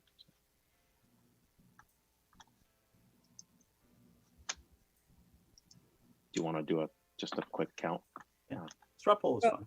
I want it more than just, remove the residential as a permitted use on a housing element. So my statement is that you determine a strategy for how to site the units when we get to the units, and we have a deliberation entirely on that whole topic of here's our problem, how are we going to fix it, rather than doing this little piecemeal, switch here and then capturing it as though, I'm not looking for an entire strategy, because that'll end up, in the press. Well, so that's a perfectly good second comment, and we can just put a straw poll number by that as well. There are different approaches to this. I understand what you're saying, right? I'm certainly not one to say, well, let's just do a lot of disorganized things without trying to get to an end. But I think that one of the things that we have, and one of the problems we have here, is that the general interpretation and the general plan is highly restrictive to building housing, even in places where we designate them as residential, right? And what that really means, it's not the huge places where this has a lot of effect. It's the little places. It's the, it really is like Scandinavian designs. If they decided to build 4 or 6 units, that actually would have solved a lot of our problems if all the people who had the ability to build residential could do that without an enormous amount of restriction, in those small sites. That probably actually would have, we would have done quite well on much better on numbers. Well, how many businesses like Scandinavian design actually came forward and wanted to add housing as opposed to something else? Well, I think that the problem was, given the history of opposition to housing in Cupertino, not a lot of cities have passed referendums to reverse housing decisions or tried to do it, or have done it twice, right? People who want to build housing generally would not come here, right? Are you referring to the referendum on the specific plan? Because again, that's another project that had insufficient housing on the order of minimum 2,611 units. So I don't like the mischaracterization. Yes, it had housing, but it had too much office. So I wouldn't characterize that referendum that way. The previous ones, I think maybe Main Street would have ended up a lot more housing, possibly. Well, and I think not, because what was happening was there was a Toll Brothers, I believe, was the developer there, right? That was only residential on a park, right? But that was opposed as well. Those are the kinds of things where, if I come to a town where there's not just a short history but a long history of opposition to entitling housing, and I understand that. I mean, there was concern for schools back in the time. In 2005, it turned out to be, in retrospect, it turns out to be, a very sad and ironic decision to do that. But of course, everything is like that in retrospect. There was no way to know at the time.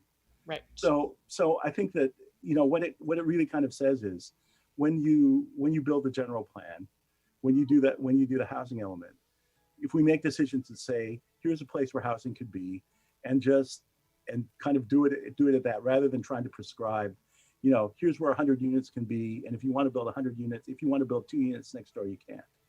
That's just not a good policy. And that's what I try to capture there. Right. I think the SB 35 experience has been quite jarring to the community, certainly to the people who live adjacent to that project. So yeah, I would want to be pretty conservative about what we're opening the door to, because for all we know, somebody's watching this meeting and drafting up their new housing law right now and getting it ready to start in the next cycle, right? So, and if we're I trying seriously to doubt that, but- meet our obligations on housing, then then that maybe that's fine. I don't know. I think that there are a few things we do that we have a few things we do, and I would have made the same complaint in 2014. There are a few things we do that are very negative toward building housing.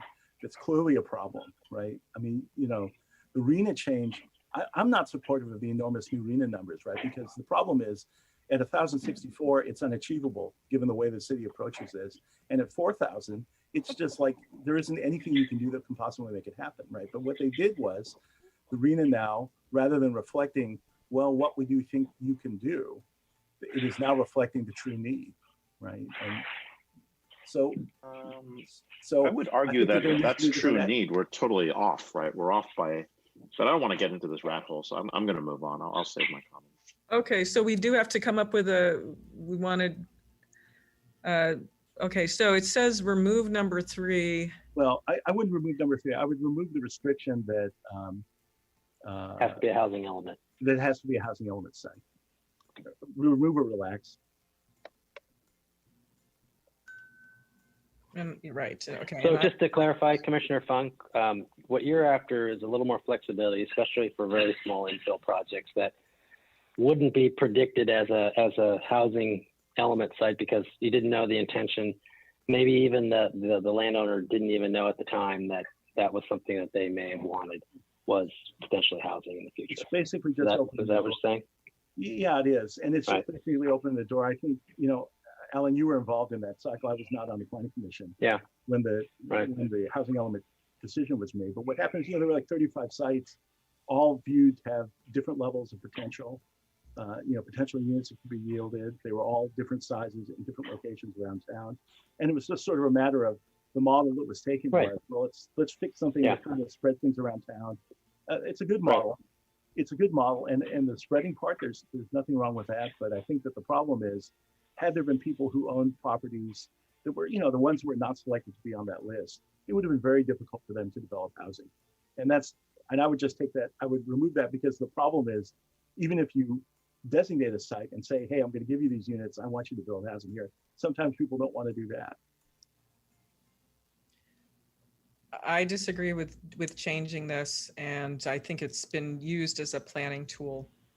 And as Pew said, they can get a conditional use permit. It doesn't have to have a general plan amendment. So there's ways that they can get to housing without having this large change. And I think this is fairly symbolic as well. All right, so why don't we just tone it down as recommended by Commissioner Fung, straw poll, move on. Okay, let's do it. Because we're going to talk about this Straw all poll? night at this rate. And Right, I agree. All right, How are we doing? so I'm opposed to it. Please, could everyone state? I'm opposed to yeah, it. I guess I'm in favor, assuming it's really to add flexibility, but it still goes through all the review and approval of any project that we usually bring forward. I'm opposed to it. All right, let's move on. Okay, so we're done this page. Yes. I hope that's unanimous. Okay, Oh, wow. Nice yellow one. I know. All right, let's see if we can get through this in 2 minutes. So updates on this page, I just wanted to point out that it reflects the changes that council made in 2019 and the fact that the council requested consider a ban on all vaping products and smoking in multifamily developments. And that's being evaluated by staff at this point in time. Let's see. Can I make a note here on a comment? I really like this one, given that I have a public health background. I'm wondering if we can extend that to beyond tobacco products, but to also include CBD. So I don't know what other commissioners think about that. But yeah.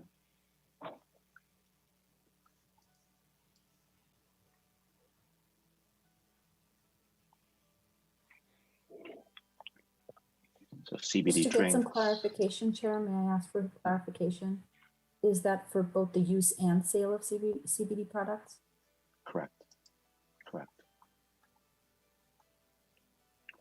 Does that not fall under marijuana? That's considered something separate? Is that listed here? As Well, we marijuana? don't allow, I'm pretty sure we don't allow this sale of marijuana or products. You have to look up that. I thought they already banned it a few years ago. That's correct. That's a complex area of law, and I actually think we did look into this a while ago, and it may fall under a different sort of state law categorization as not a cannabinoid, but we can look into that. Okay. Yeah, I believe the definition of marijuana is very, it's very defined. And so there are certain products that kind of fall outside of that bracket. Okay.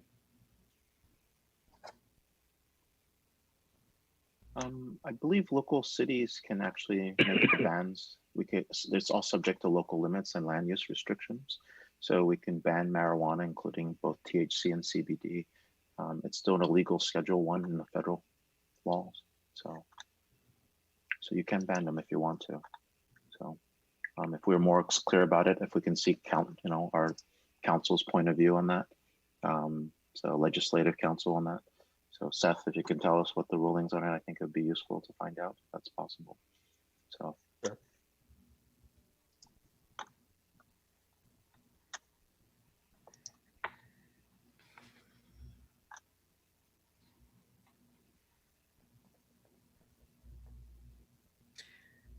So when we get to policy LU 2.2, it looks like something that could have some objective standards associated with it, because they're talking about pedestrian scaled elements, which doesn't really have a strict definition.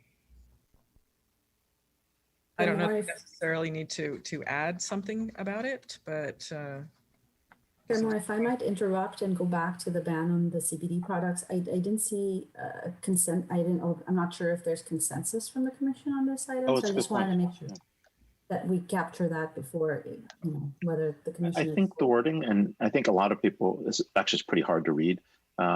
Use of cannabis products, and that'll be easier than just CBD. So cannabis products. The cannabis by itself is regulated. You cannot sell cannabis in Cupertino. It is anything that is derived from cannabis. That's a separate definition. So it's mostly about near schools and stores. I think that's really what the issue was. I mean, I think that's how these regulations are being written. So marijuana is prohibited outright within the city of Cupertino. Okay, all right, that's good to know. So then that should cover all this, and there's no need to add it then. Okay.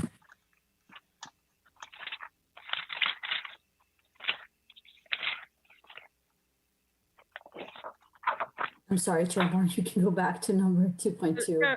Oh, it's fine. It was just that there's really no definition of what this element means. There we are.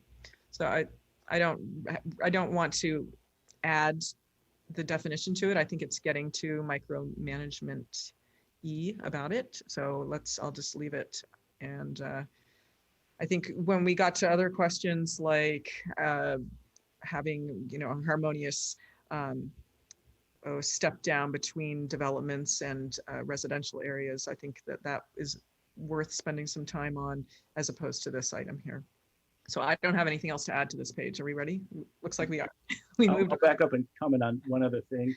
On LU 1.6, I'm not a big believer in ratios, simplifying things down to a ratio like that, but I think that it would be worth revisiting how that ratio is calculated, right? Is it calculated, it's one thing to apply it citywide, another thing to apply it to a project. So I would just make that comment. Well, going back to Vice Chair Wong's comments about our local PR, we get beaten up for our balanced ratio of jobs and housing units outside of the community, and they'll say that we have they'll bring up the Apple headquarters and talk about that as though it, I've mentioned this before, that it was built on a cornfield, the way the people talk about it. And they don't look at the fact that there were already 27 buildings there. So I think it's a great idea if we could have how this is defined, explained to us. But it seemed like it was pretty straightforward. It was the number of employed people, I believe, divided by the total number of housing units. Well, but there's, and then there's a factor for how many people live in a house, and there's a factor for how many people live in town and work in town. And there are many, many factors.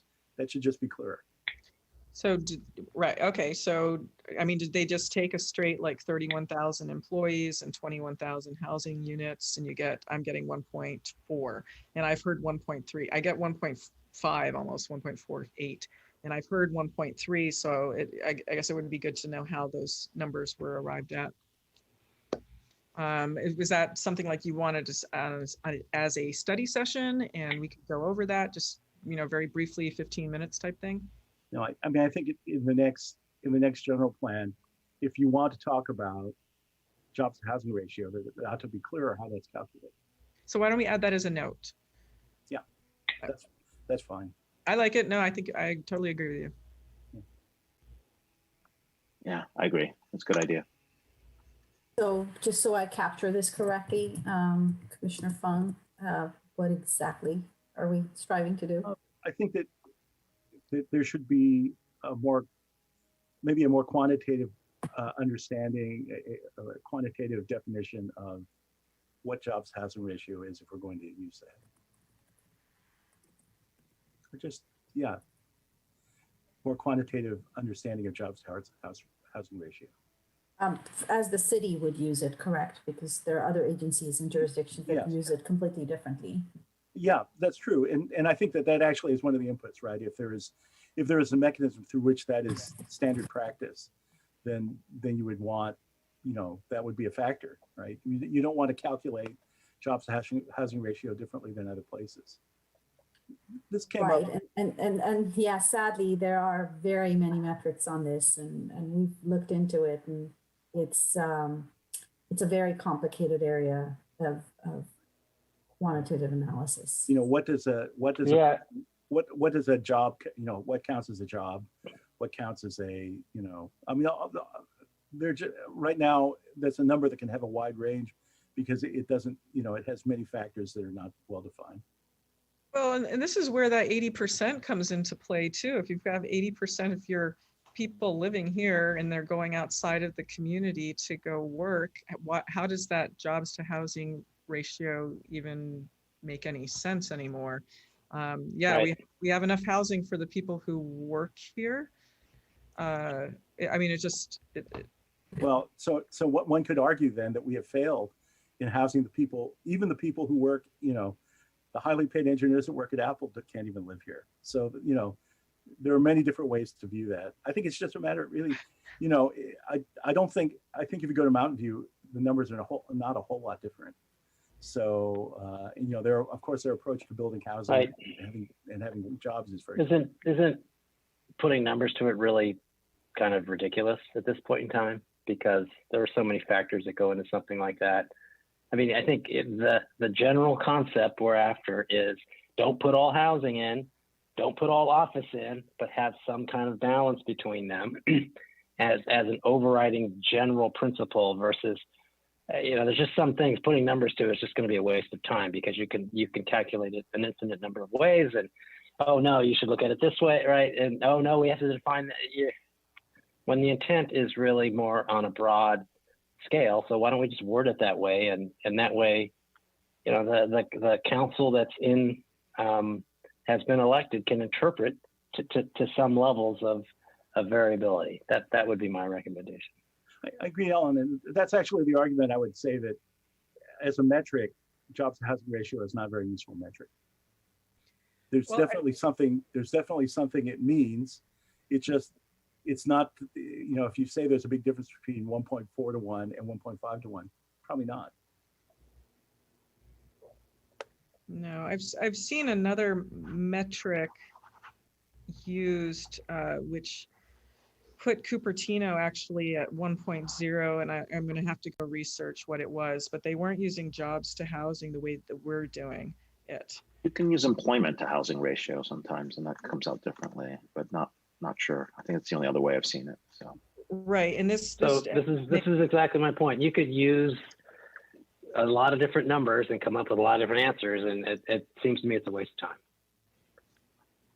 Right. I'm waiting for Alan to run for have the city strive for a balance of right, that's it. Not a ratio. Not a ratio. But just a balance. I agree with that as well. Right. I mean, I'm not a believer in the number, right? So I think but the thing is, if you're going to say, if you're saying you're striving for a ratio, then you better be more definitive about what the ratio, how that ratio is calculated. This is the data-driven rat hole. Yeah. Exactly. All right, I'm waiting for Alan to run for city council. You got my vote. not for a while. All right. Well, if we're getting from ABAG, if we're getting put on the naughty list, it's not because of our jobs and housing ratio. It's for the number of permits that we had. Okay, so. And it's the number of very low and low income, right? That put us on the 50%. Yes. Correct. Okay. So it's not even the total. It has nothing to do with our ratio of jobs and housing. It's how many very low and low income units that we built, and then there's the issue with HCD saying you can only require what can be built that's feasible, so we're limited at those units being 15%. Maybe we can move to 20, but we're hamstrung in trying to achieve those goals to begin with. I think that there's actually a little more we could add to this, which would be something that explains what HCD is looking at us for, how they view us, which is the permits for very low and low income. And add that to it, because and I think this is a great discussion that City Council can take up, which is how do we want to measure ourselves, and does this performance mean anything at all? And I agree. I mean, I think that the interesting thing is this line in the general plan should guide. If you were making a decision about whether to approve a project or approve a general plan amendment, this should be part of the guide. That there be a Takahashi measure, which is favorable, right? Not that you hit a certain particular number. If you're going to say, well, if I don't see 1.5, then I'm not. Then this is thumbs down. Then you better talk about what those numbers, what numbers are going into it. I think so. I actually, I would actually prefer to just, I wouldn't strike the sentiment. But I think the ratio is the part here that it causes this to be a no-win for whoever is trying to go down this path. Right, but you could also end up opening the door for 2 million square feet of office being added on when you talk about the PR for the city, we're already having the Apple issue, repeated over and over and over again. And then if we go and put in a project that's heavy on the job side, we're going to have that same issue just repeat again. Then we should encourage people to build more housing, to make it a place where you would want to build housing. Just like the choices we have made it a place that is favorable for, the largest company in the world to build their headquarters there. But, Okay. it's if the IRS tells you you owe a certain amount of tax, they don't really care how you make it, by and large, but you owe that money, and that's very much the way that that the MTCA bag RENA allocation works in very much the same way. You have an objective that you're supposed to achieve. There are many ways for you to do that, but kind of saying, well, if I have an obligation to build 1,000 units, and I want to do that by making it impossible to even attempt to build, more than 1,100 or 1,400 units, then you're going to be unsuccessful. Well, if we Well, left the 2 million square feet of office allocation sitting, it doesn't matter where it is. If we left that sitting out there, we'd still need to end up with housing for about, let's say, 8,000 employees. And our arena numbers won't meet that at all. SB 35 didn't say anything. There's no calculation of workers there. Right? No, I mean, when we're looking at our arena numbers, and regardless of where the 2 million is, spread it across the city, the 2 million square feet of office, you could do that, but you're still not going to have a balance for what we have moving forward, is what I'm saying.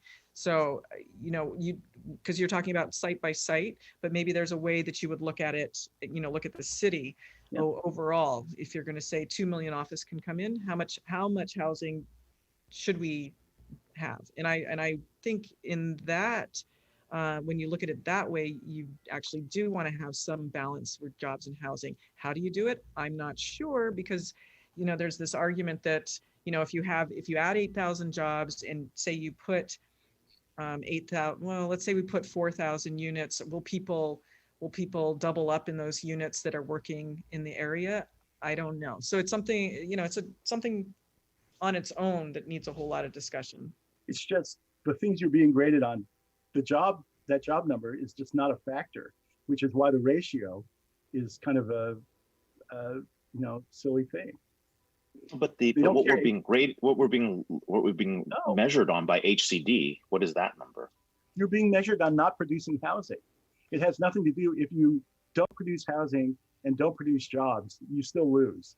If you don't produce housing and produce an enormous number of jobs, you lose.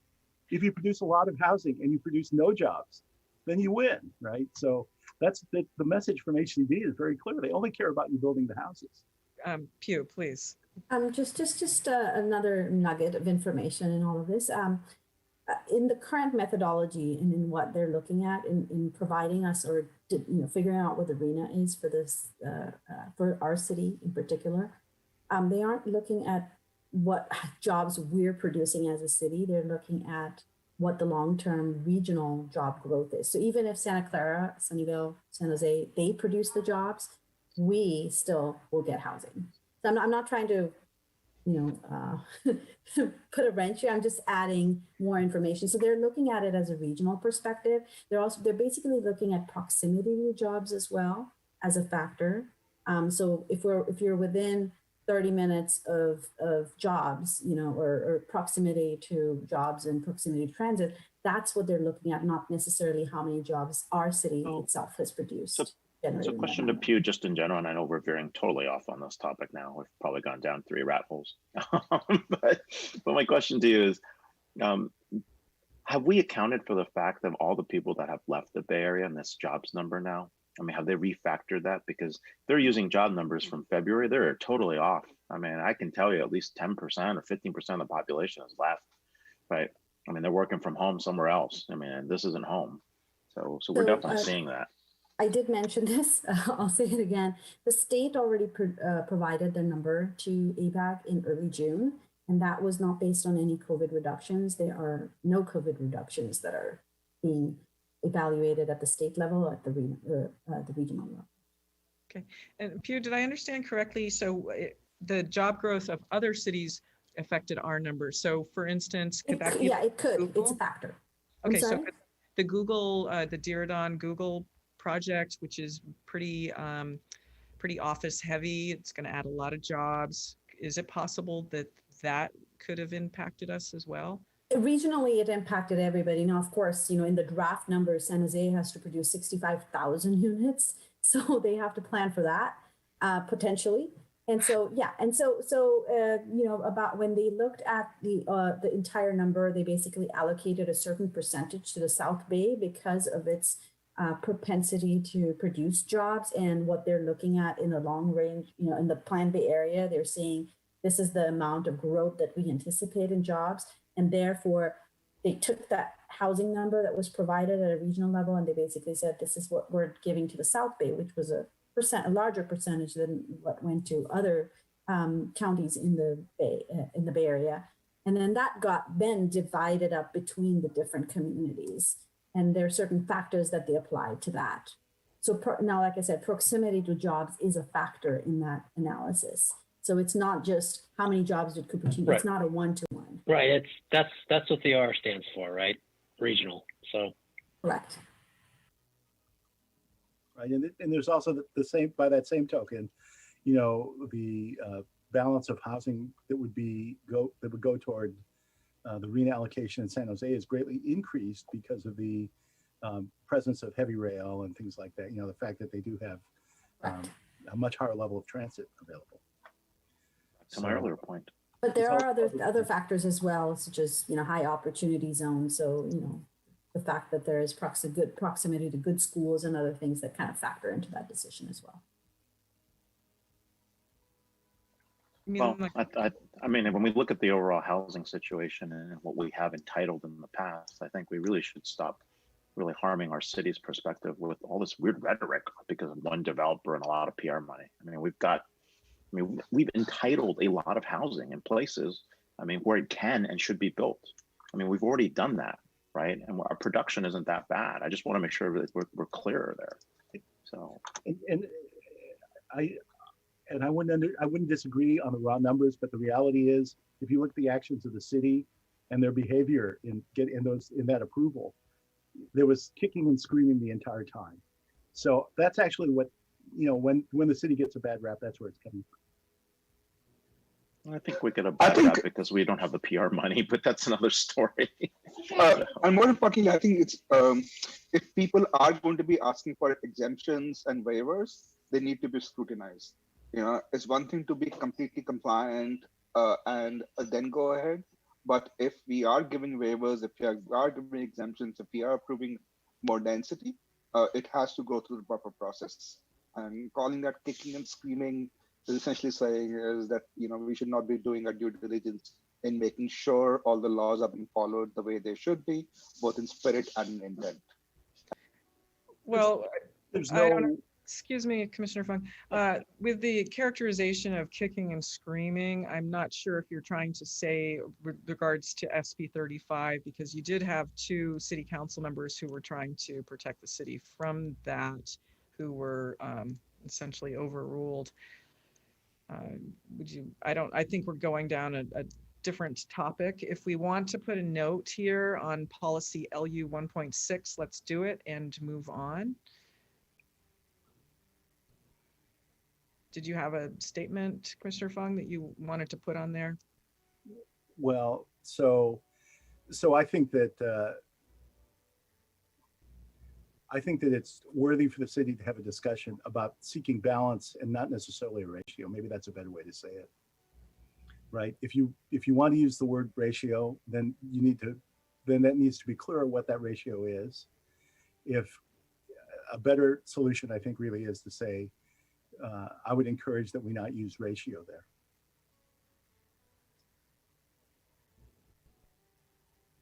I would agree with that. Okay, let's straw poll that then, and I'm going to not agree with it because I'm afraid of what that will result in the future.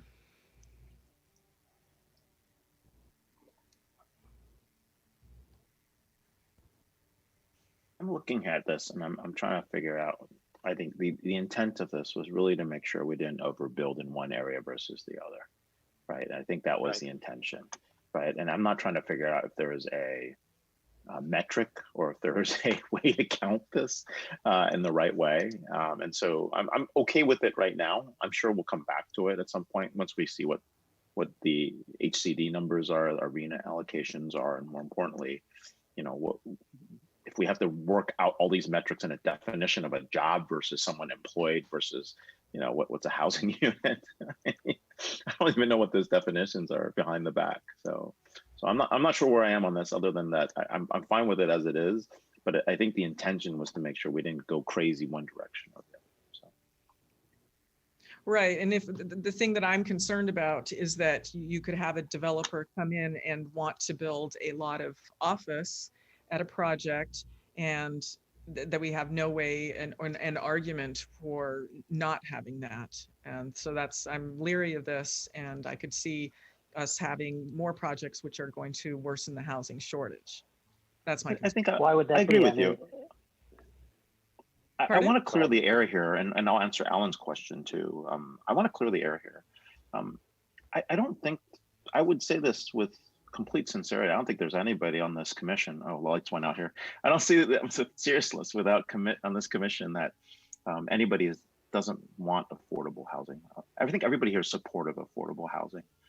I think what it is that how we get there, and sometimes by developers who are playing with the ratios to build more office and kind of giving housing as a concession, I think that's where we get into some trouble, right? And I think there's an agreement, and if this statement keeps that from happening to make sure that we don't get into that imbalance, then I'd be happy to support it.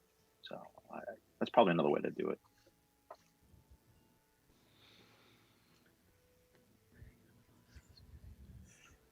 Okay, So so I heard 4 votes. I'm sorry, I'm Okay. missing one.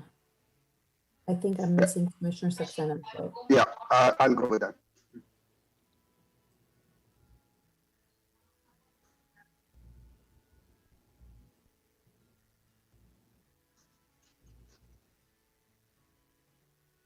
Hopefully with the COVID situation, we will have less of need to build offices. So we'll have less of those problems, Commissioner Wong. Let's see Yep. how it goes. well, vacancies are going to be high. one would think, however, we still have the SB 35 plan waiting with the 1.81 million square feet of office and nothing indicating. Yeah, it's going to be a lot of empty office. I don't know. Maybe- It's you know, we have a lot of labs at my company, and you know, I don't know. We have a big lab in Irvine that we use 24 hours a day now because of the restrictions on the number of people. So I don't know. I don't think that Commissioner, congratulations. Congratulations, your company is doing so well. So, by the way. So did we finish that page? It looks like we did. Page 7. Okay, we're trying to get to 23, is that right? Yeah, okay. Good. All right, we're at policy LU 3.2.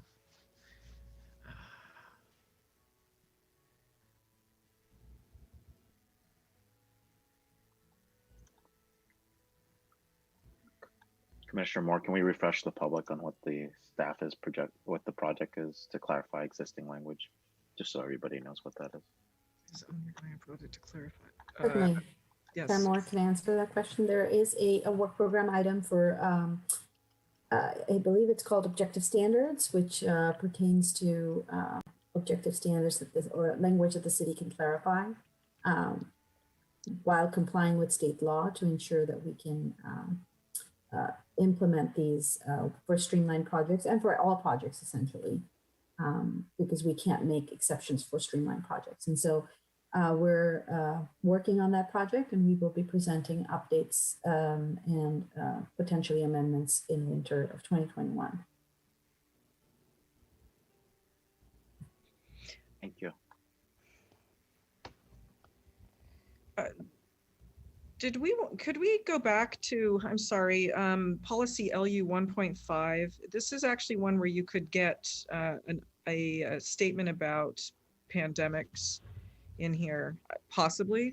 I'm not really sure where that could go in, and I'm hoping that perhaps Vice Chair Wong would like to provide some language for that, because you had mentioned some concepts about building design that might change because of the pandemic and air circulation and those types of things.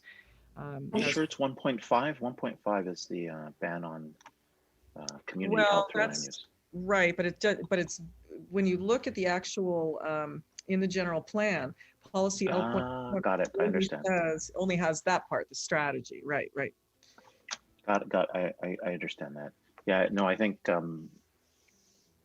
I guess without creating another LU 1.5 addendum, I guess the comment would be to add something that would talk about take a view at ventilation and HVAC in systems to ensure that they are, that they actually do minimize the transmission of, pandemics or emission of highly contagious viral diseases. Okay. And then the other piece is to look at design and design for less density in spaces to protect the public health of residents. Okay, so we could call it pandemic design and then add that afterwards. Correct. Yes, that's the spot there you put there. So if I may clarify, that is design of the project itself, not necessarily the interior, correct? Because this is about land use in this particular element. And we do have a health element, and there's certainly more specific things that can be put in there. So I'm just trying to. Is that a better place, do you think? If it is about the site itself and about the land use itself, then we would put that here. But if it was related to the building design and interior and air quality, it would make better sense in a different location. Okay. That might make sense. I agree. So we'll hold it. It's about the interior. It's about the interior design to make sure that we think through those kind of implications. Like for example, we'll hold it until that point. Yeah, for example, the Westport project as an elderly facility. Hopefully, they've taken account that kind of stuff, right? As an example. So, Sure. Okay. Memory care. Okay. Great. So we can move on to the next page, and we'll hold that concept for when we hit that portion. Okay. Great.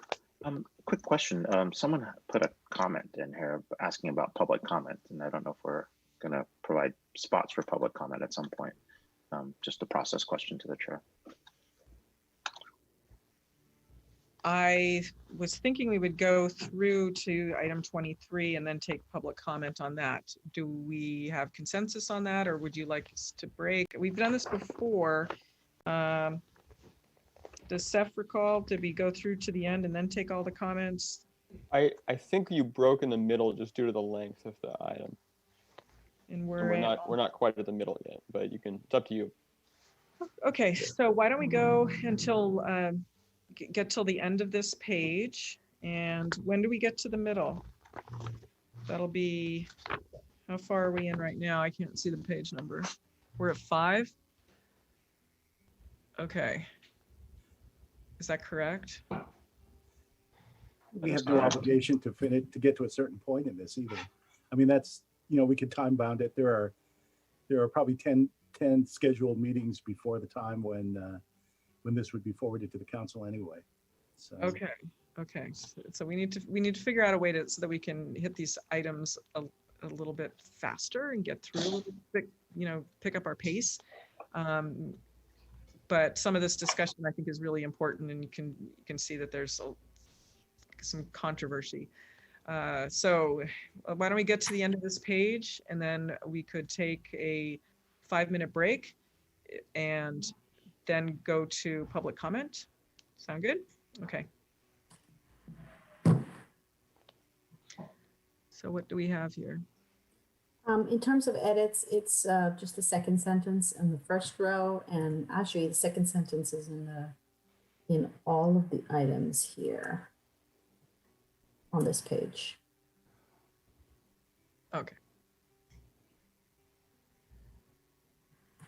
So this was these are all the objective standards that we took issue with that they're working on. Okay. Correct. That project has just gotten initiated. All right. So I think we're done this page. Oh, just about. Much of the same on this page as well. The second sentence on each of these items, except for the grayed out item, have been updated. Mm-hmm. And then over here, this was added in. Right. This is also as a result of the analysis that we did with the objective standards analysis that occurred earlier last year. And then we added the second sentence on this last one as well. Chair, are we on page 6? Are we at 3.3.7 or are we just? 3.3.10. I want to go to 3.3.8 if it's possible. Sure. So in the post-pandemic design of what's going on in terms of contactless services and contactless commerce, people are looking for drive-up services and be able to buy online pickup at the curb, buy online pickup and different kind of allotments for drive-up service facilities. So I would suggest that this be taken a look at again, given the current concerns and the current health requirements. Well, I think the city manager has allowed this type of service to happen and just simply, excused the previous requirements. I mean, if you look at some of the restaurants, they're allowed to be in parking areas and drive-through areas that they weren't allowed to previously. So I believe she has some discretion to assist the small business owners. Pugh, could you elaborate on that, please? So this is really about the McDonald's and the Jack in the Boxes of the world. This is not necessarily for drive-up service, like you pull up and you have a Target employee put something in the back of your vehicle or a Sprouts employee, but that is allowed. You do have drive-up spots available for that, for contactless delivery of services and goods. This is specifically for those fast food businesses that this pertains to. Got it. Okay, so that's why if I want to go to any one of those fast food joints, I have to be at the edge of Cupertino to be able to go to any one of these at the moment. Correct. And this allows, not putting you on the spot here for this, but this allows millions of dollars of tax revenue to be siphoned off to the other cities because we don't have these facilities. I just want to make sure. We have a McDonald's at the southeast corner of Homestead and Stelling, and we have a Jack in the Box on the south end of De Anza, and we have a Taco Bell at Bollinger and De Anza as well. So they're all within our city. Okay, so we do have 4. All right, okay. Oh, there's one more. I think we've had this discussion before. There's one more. Walgreens. Yep. Walgreens. There's Pharmacy also can do that. Rite Aid. Pharmacy. There's also Rite Aid. So we do allow these. They're just not allowed on specifically Part of the city. Correct. Pedestrian areas. But if we keep increasing the number of pedestrian areas, then we end up with a situation where, like, I want to get my pharmaceuticals dropped off through drive-through. I want to go through a banking teller system. Like that takes that away from that, correct? That's the intention of the design. I'm not saying like pro or con. That's the intention, is to prevent that in those pedestrian areas. That has been the vision of the city residents and council since 1995. But got it. Has it harmed our tax base? Does anybody know? I can't speak to that. Okay, just curious. So, all right, ignore me. So have we completed this page? Okay, so are we ready to take a 5-minute break now and then move on to public comment? And we need to know what page we finished with. So I think we need to go back up one. Page 7. Right? This is at the bottom. We're at the bottom of page 6. We will start on page 7. Okay, so we'll take a 5-minute break now and we'll come back and have public comment. Okay, and it's.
Great, we are all here.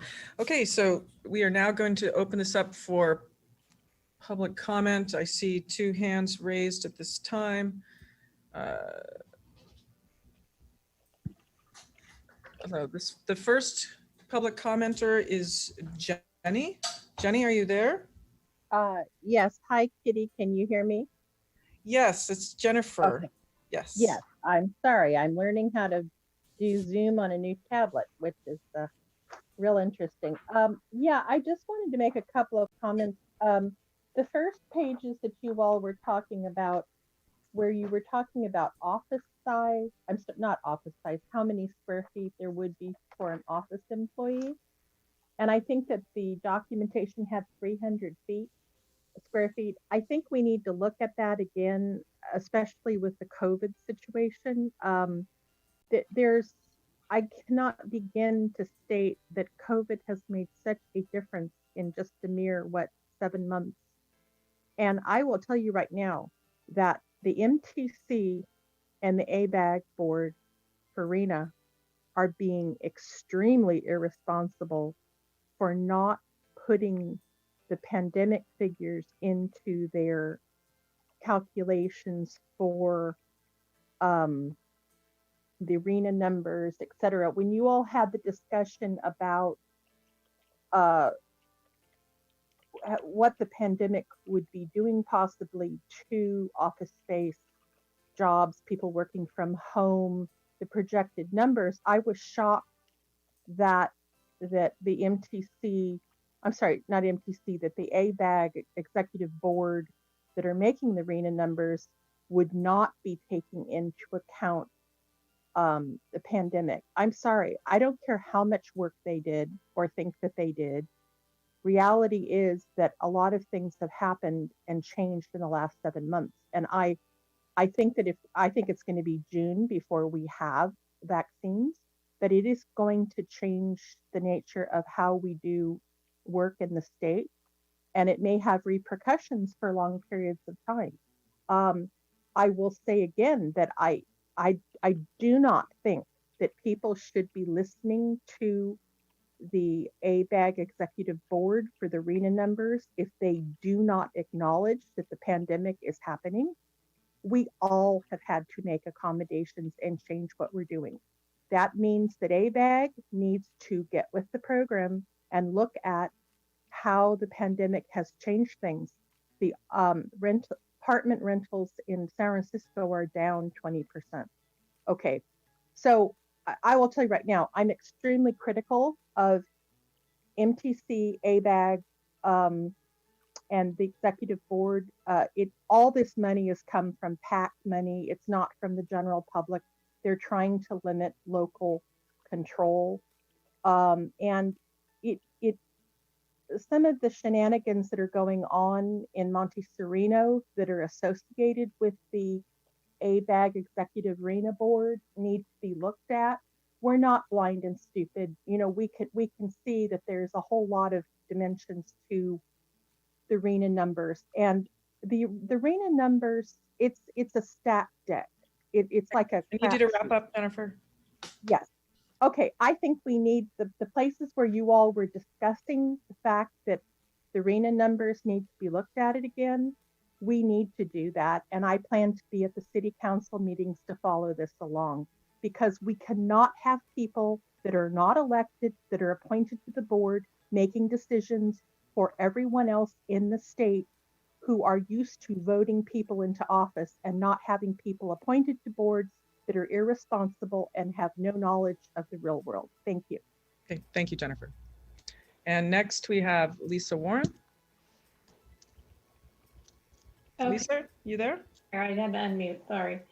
So, thank you. So so many times I'm like talking to the computer saying, oh, I would do that. Because I wish I could talk. Every time you have a session like this where you go over things in these details, it's hard for me not to want to say something. So I'm glad I at least have a little opportunity. And that being said, I'm picking out something that caught my attention, and then 2, if not 3 of you, in addition to the person that said it, commented on it, so I feel like it's okay for me to comment on this. And that is the phrase kicking and screaming used for approvals for projects. You know, I, as someone, a resident who had my own project with the city, I had the city kicked and screamed, and we were doing nothing out of the ordinary. We built a house that was half the size it could be. There were still a bunch of hoops to go through. Even on a deck, we had to have a permit that was extensive for a redwood deck. I mean, on a flat lot. So, you know, if regular citizens and residents are going to have to go through hoops,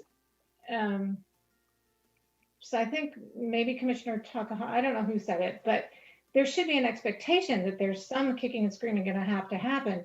No city should be okay with a free-for-all, and no developer should be led to believe that anything goes. So I don't have a problem with the questioning and the process when it's done correctly, particularly when you're talking about certain landowners that have poor reputations and evidence of such, and lawsuit after lawsuit after lawsuit, and actually brag about that in public, which I witnessed myself. So that being said, it's almost like saying that your city attorney is too by the book and that's a bad thing. We need city attorneys that go by the book. We lost one that did. And then, yeah, anyway, I'll be quiet now.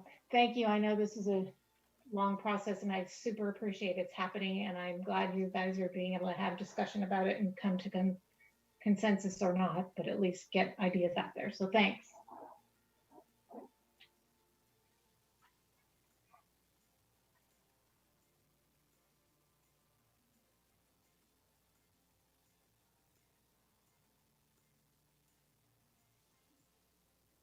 I see no further hands raised, so I'll bring it back to the commission. Okay, so did anyone have Chair some? Moore, before we move on, sorry, excuse me, just want to state for the record that we did not receive any communications in our inbox. Okay, during that time. All right, great.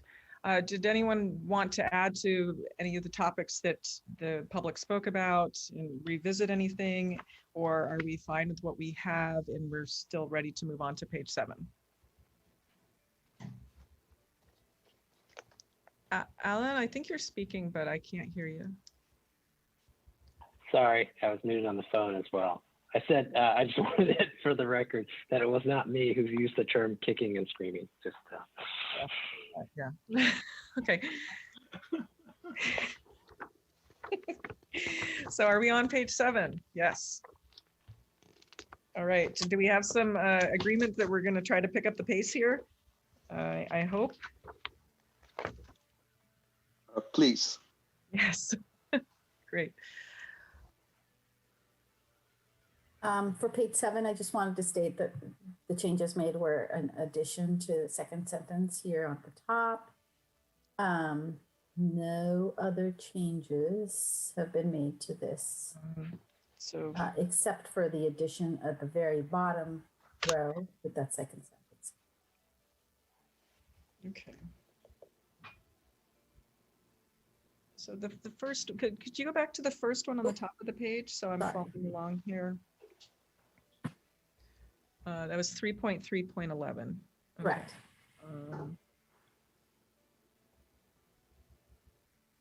Okay, great, thank you.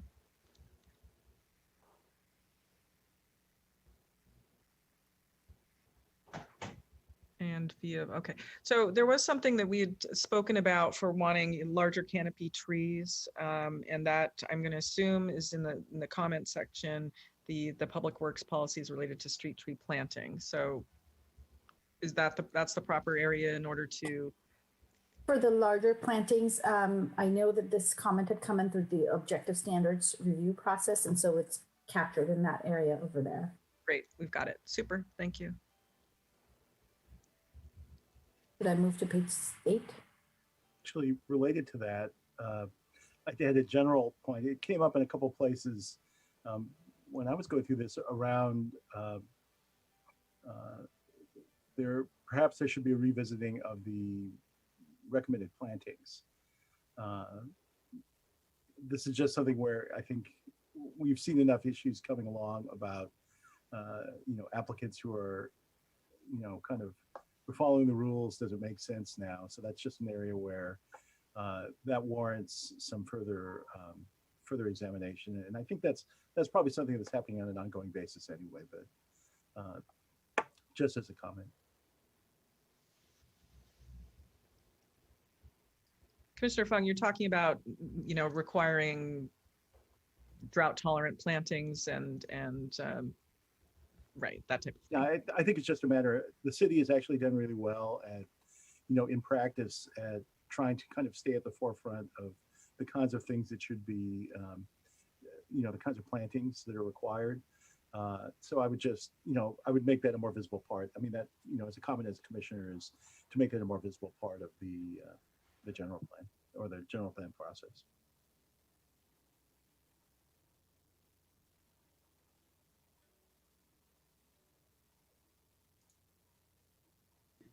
Are we done on this page then? I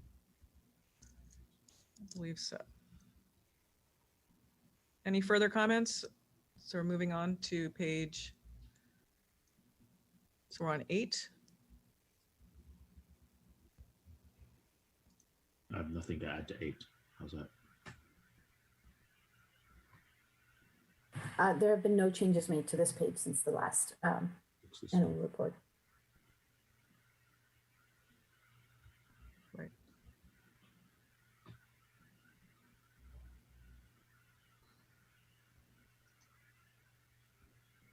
Okay.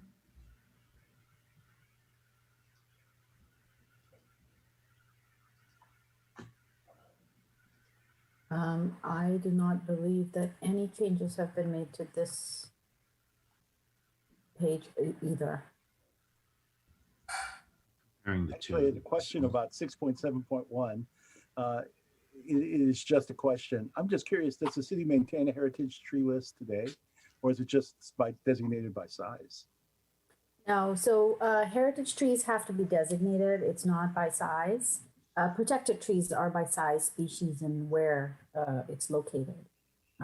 So there are 2 different categories of things.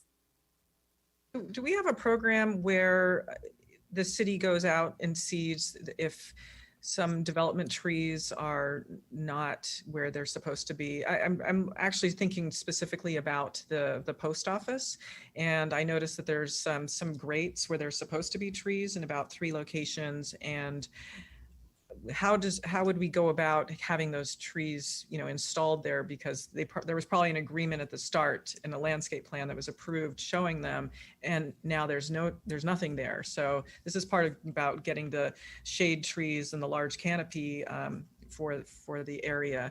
Do you have any ideas about that? We'll have to look to see whether the federal government would have to comply with our local requirements. But with that said, in general, if there are trees missing or certain things, it kind of follows the route of code enforcement. But no, the city staff does not do proactive code enforcement. It is reactive in that somebody must complain in order for the city staff. We're not staffed to that capacity to do that. Okay. Okay, thank you.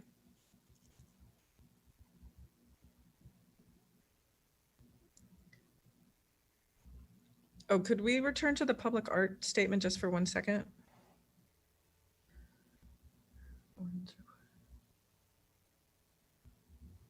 Okay, and there's nothing particularly specific about public art. Public art could be murals or sculpture. Correct. It could be murals, sculptures, fountains, anything that the Fine Arts Commission finds acceptable. Okay, thank you.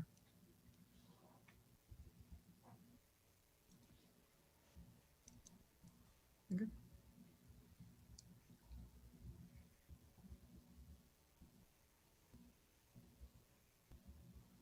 I'm good till 8.3.2. That moves anyone along.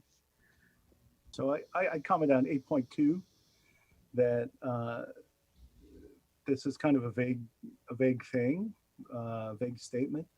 That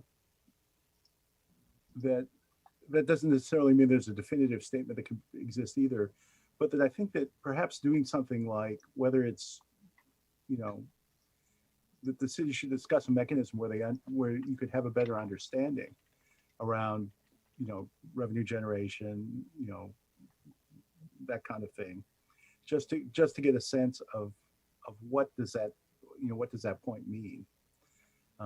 So for instance, you could survey, you know, what are the standards for, you know, for different kinds of land use, and just lay that out. You know, people may not realize, you know, regular retail is, you know, makes some money, you know, definitely makes some money.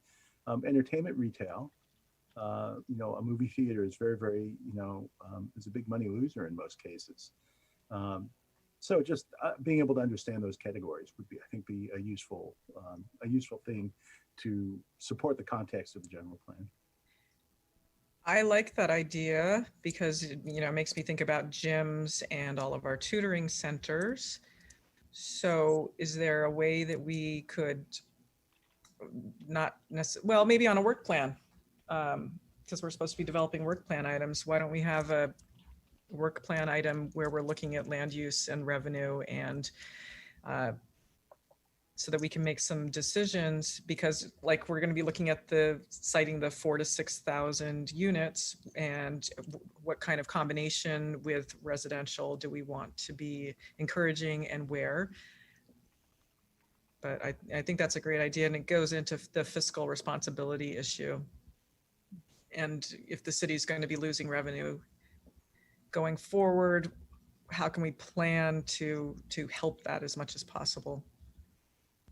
And I think this policy really enables the economic development plan to be more lively.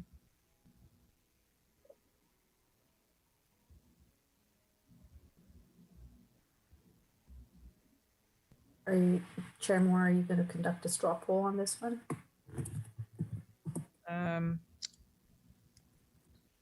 Present revenue, sure.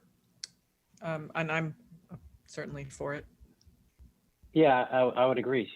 Just because hotels, in terms of occupancy taxes, where does that stand in terms of generating revenue? So we can really kind of know what maximizes city revenue. I think that would be good.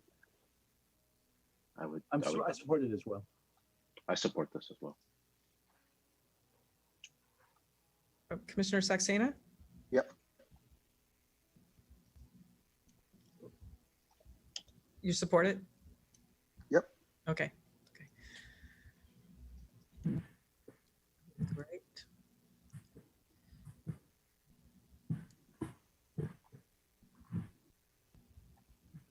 So when this item, policy 8.3, provide incentives for reinvestment in existing older commercial areas.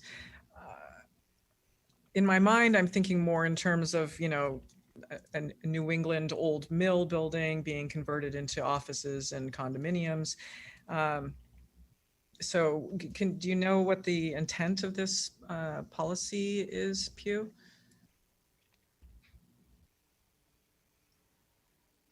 I think you're mute. I don't think I have the background on this, but it possibly was to see whether there could be reinvestment at the Oaks, at the older shopping centers, like the Oaks and other shopping centers, to kind of rejuvenate and revive them. But an incentive, providing incentives, would mean the creation of a program to do that, whether it's fiscal support or what have you. And there has been no authorization from City Council to do any such thing.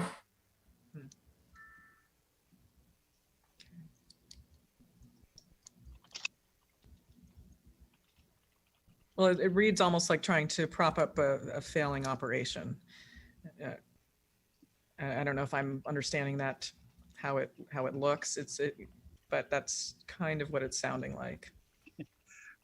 You know, the Economic Development Committee in the past has looked at, you know, what kinds of things would you do that would, you know, liven up I don't know, they use Bub Road as an example, which is a bad one because most of those buildings are rented by Apple, so they're not really, I mean, they've kind of got the best tenant in the world now, but I think that, you actually see it's very actively happening in Sunnyvale, where old industrial buildings are being, turned into a loft, turn it into, into different kind of workspaces. So I think that's, it's not surprising that this kind of thing would be in a general plan from a long time back. Okay.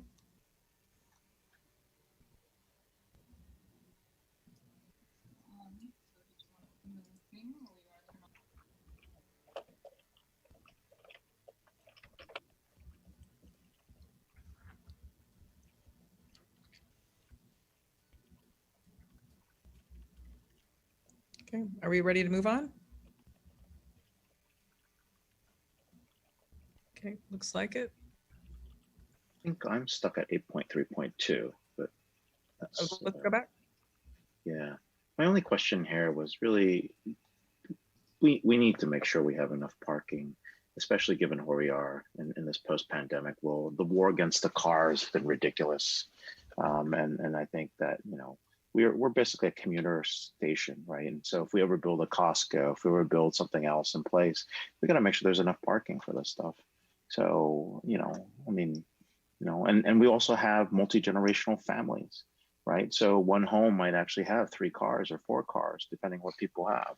So even if you count it by homes or whatever, right? I mean, this whole push to reduce parking and, push for less parking, I mean, it's going to impact cities who actually do that. I mean, you see that already in San Francisco. It's like people are fleeing. They want a yard. They want to be able to park their car. They want to be able to get out.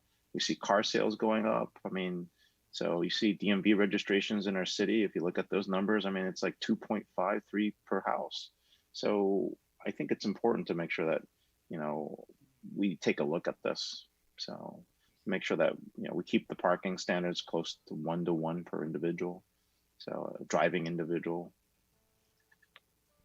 Okay, well, I can fault the Valco SB 35 plan for a lot of things, but I can't fault it for parking. It has 10,500 spaces, which will cost them on the low end $210 million to build. And it's actually 4 times the size of the existing Valco Mall, just in parking garages. 4.8 million square feet of parking garages are going in there. So you're getting your wish, Ray. It might not be how you wanted it, though. Yeah, it's okay. Just want to make sure the car is preserved because that's what people do here. I mean, we're a suburban community. We're a bedroom community. So I think people need to remember that. I think, well, we do want to encourage people to get out of their cars and find other modes of transportation. So it's a little shocking that on the other side that they have 10,500 spaces. And that should warn people about how much traffic will end up being on the roads once we get back to our pre-pandemic levels in a few years. But So- are we, okay, did So we? I just want to comment on this, that,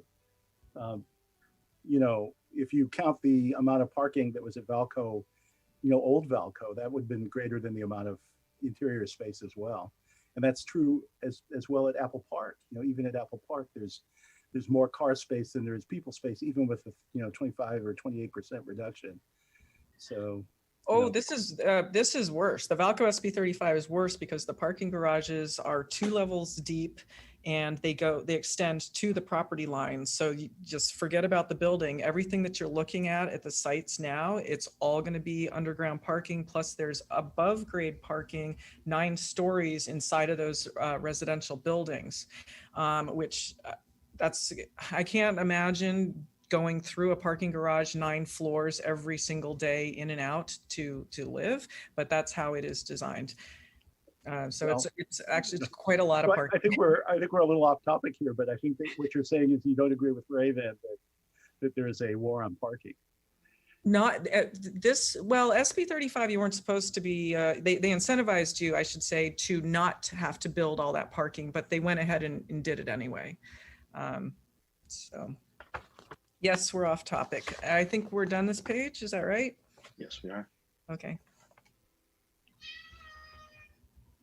Okay. Yes.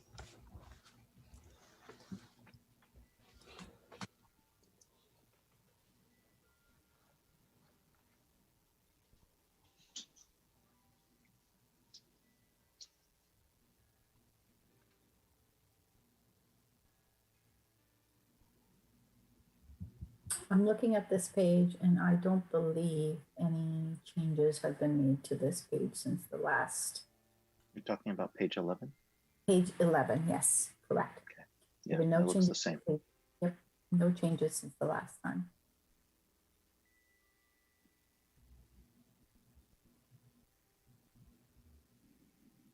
Okay, and it looks like policy LU 9.1 is even more important with the COVID. Yeah. So that's good. Is there any way that we could sort of highlight this page as being, you know, even more important than before somehow?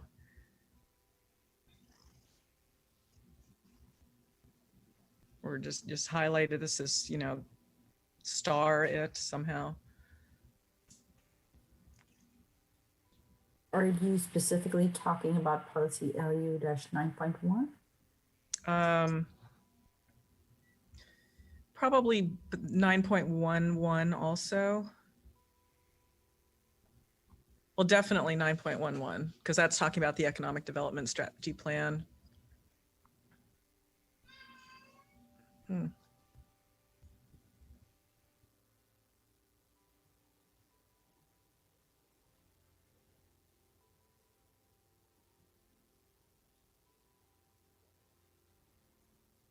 Hmm.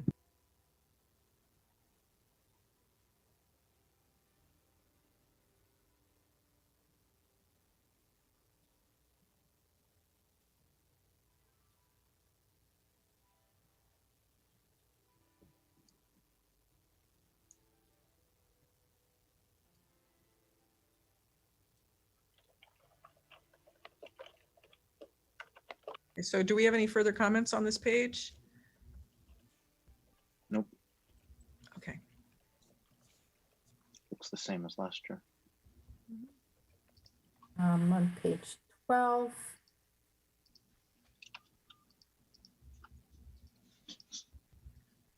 Actually, thinking about it, we might need to update strategy LU-9.1.2 since the VIA shuttle is suspended currently. So we need to update that one. And there's also been some discussion about trying to partner with other cities around to with our VIA program. Mhm. So I don't know if we want to add that into the comment. I'm just gonna put a note to myself to update that.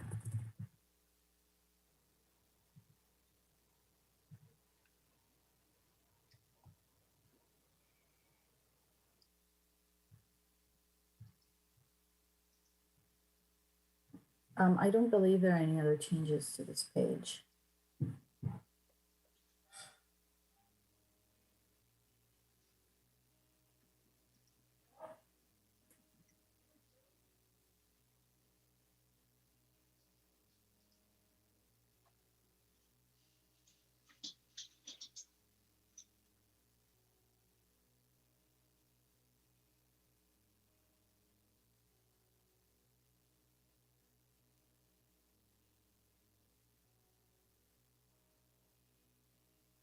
So strategy LU 9.2.2 at the bottom, that kind of gets into the health of the employees inside of the building, and it could be related to pandemic policies. Yeah, that might be a good spot to put that, to look at ventilation, density, common areas.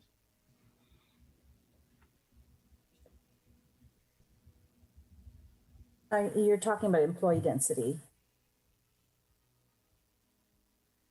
Am I correct? I'm just trying to get a clarification. For 922, yes, for 922 as it pertains, it would be employee. Okay, if the policy is just reflecting the density of the employees, you could put it in there for that. But it's are you trying to say that we need to put the ventilation in another area? That's what I would suggest in the health element, to see if there are any air quality related policies, to maybe add that in there. Okay. And if it County doesn't elements. fit in there, then we can certainly put it here. Point. County elements. The commissioner talked County, about. right? That, you know, in terms of the county has some jurisdictions on public health that the city has to comply with. So just keep that in mind in terms of employee density, social distancing, spacing. All of those elements are generally mandated by the county as well.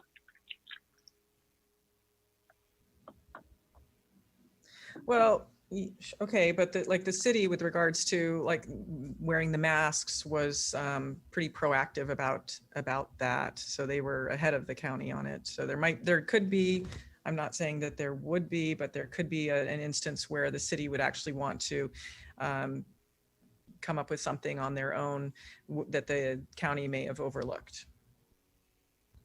So it's just simply, it's a notation. It's not saying that they're definitely going to want to dive into coming up with those policies because they might not have the bandwidth to do it.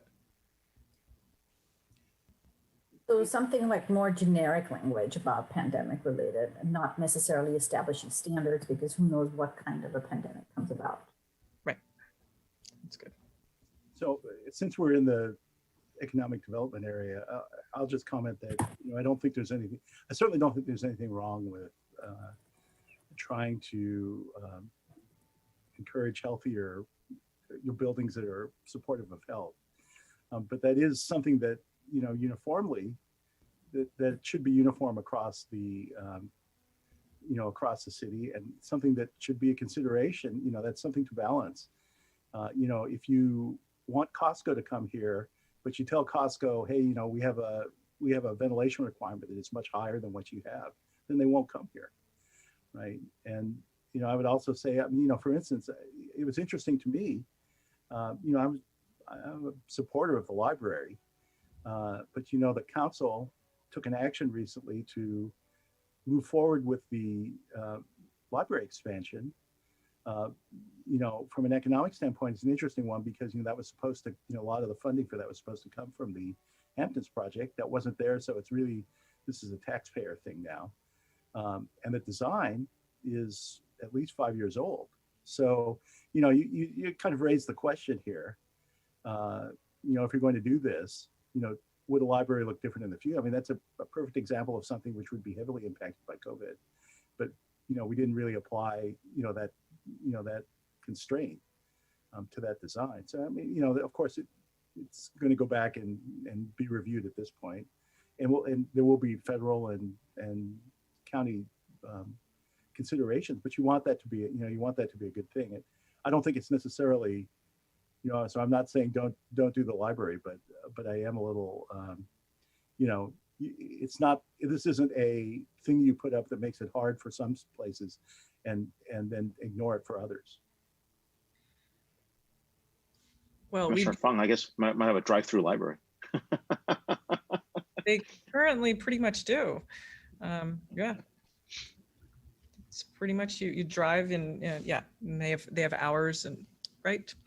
Well, we have the obligation to protect the health, safety, and welfare of the residents. So putting some fairly generic language in here, I think is acceptable. But if we look at the library versus the current city hall, the library the expansion has much wider open spaces. So there's a potential for social distancing in there.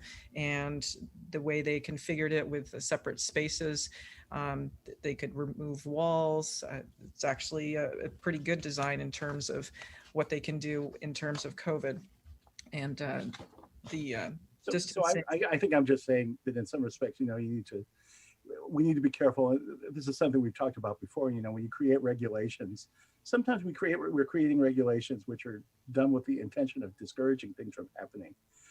Those things need to, you know, they need to apply equally. So I think it would be hard when you look at, you know, I think it's a little more challenging to advocate for a community room. You know, although I mean, certainly in the traditional sense of the way things were, you know, that was something that was sorely lacking in the current library, which is a fantastic facility, just didn't happen to have that feature. So, you know, I'm just saying, you know, don't create barriers that make it impossible. I mean, you know, we're a lot of the discussion around pandemic restrictions or pandemic requirements are very close to the kinds of things that would make the library not buildable. Certainly, if it were a private project and somebody said, well, I want to have a big community room and I want to have small meeting rooms, you probably would say, hey, I'm not sure whether you should go forward with your old design. Well, let's be optimistic that they'll be able to use that space in the near future. But Pew, would you open up what the language is in that bubble there? Yeah, there you go. Yeah. So I think, well, we're sort of just bookmarking the fact that we've had a pandemic, and in the future, maybe we're going to have to do something different. And let's just be optimistic that this will all end shortly. Do we have any further comments on this page? Okay, let's move on.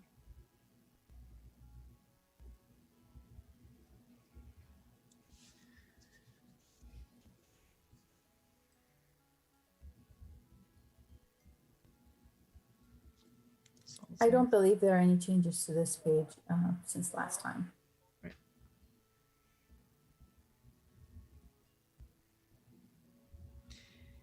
And just a quick statement, policy LU 10.4, it's my understanding that Lawrence Mitty, we need to go through LAFCO in order to incorporate it in. And I think you might already have it nearing, yes. Oh, right. So maybe a mention about the Lawrence Mitty Park could go in there. This is related to the Lawrence Mitty Park, which is not named as such. Okay. But, it is my understanding that the sale might be completed for that particular project, but I'm not 100% certain about it. It is. They had a press release for it, I believe. They had an announcement. The Rancho Rinconada pool, is that in Cupertino boundaries? Yes, it is. Oh, okay, great.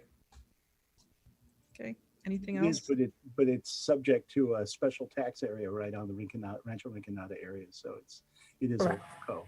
Yeah. Yeah. LAFCO, yeah. So I know Parks and Rec is looking at that recreation area to possibly incorporate it into the city. Let's see. Okay, any further questions on this page, or are we good? I think we're ready to move on.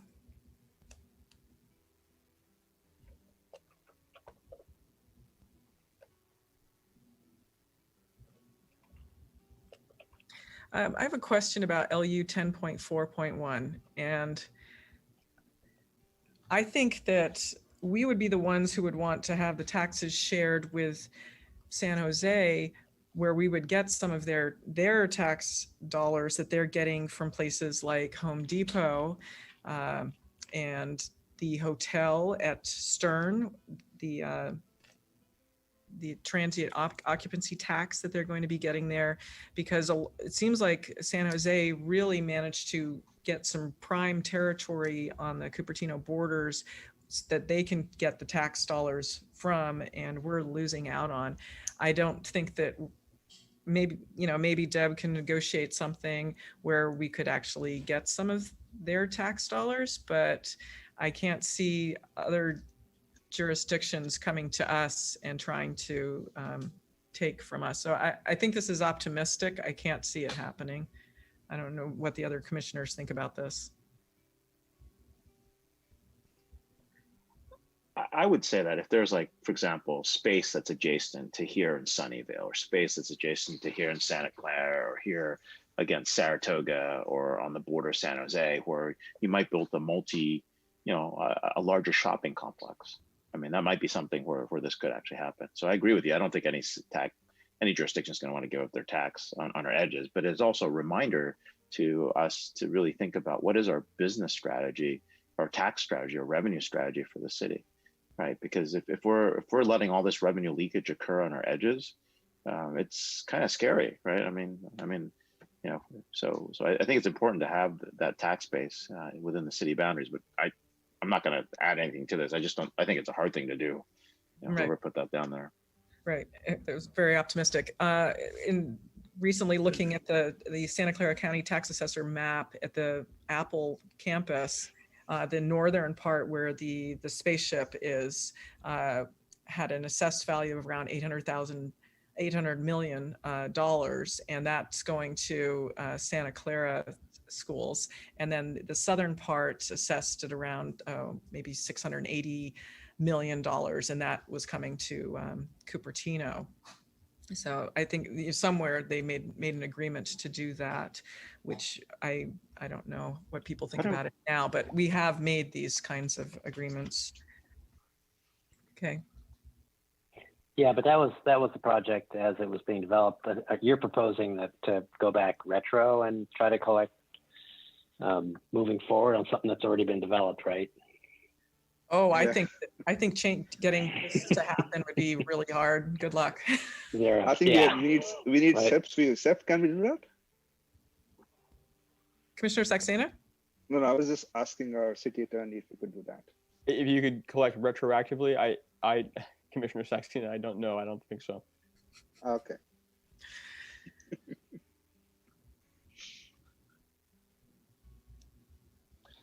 Just curious, I mean, do we even know of any projects which could be in the pipeline where we have two commercial parcels which could be combined together, the planning staff in adjacent cities? When I kind of think about our city, I don't believe that there are any very large commercial parcels that can be combined with a neighboring city, neighboring jurisdiction to, except possibly at the north, no, not northeast, but the eastern boundary near the hotel that's there. And there's a little office park along Tantau, just east of Tantau, but it's not very large. It's not gonna generate much. The Sunflower Learning Center. No, on the north side where the hotel in Woodcrest. Santa Clara is. There's a hotel in Santa Clara. There's a little office, a couple of office buildings on the northeast corner of Tantau and Stevens Creek. Okay. Is Woodcrest operating right now? I do not know. Okay.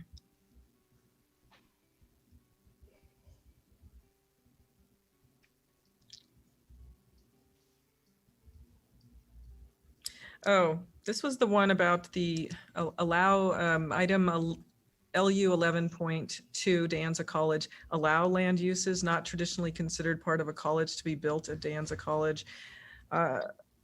This was the one that seemed like we shouldn't have had it.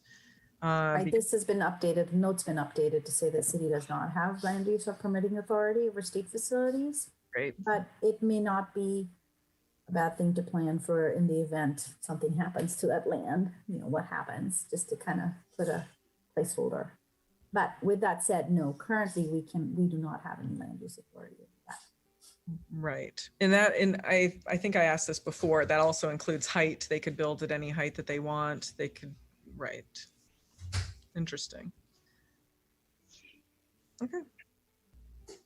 Can we move forward?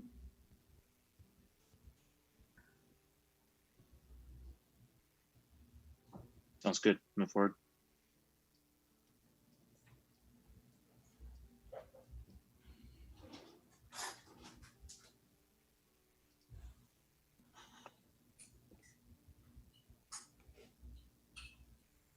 I do not believe there were any changes to any of the items in this particular, on page 15 either. Keep moving through. Okay. Besides, looks the same. Mm-hmm. No changes on this page either, which is page 16.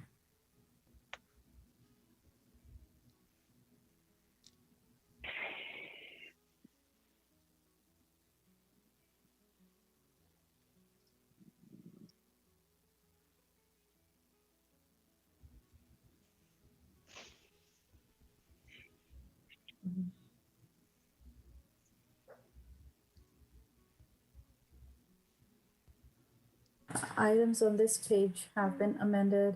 There's a sentence added related to the Heart of the City work program that's on the current council work program. Just added those two there, and I do not believe that there are any other changes on this particular sheet.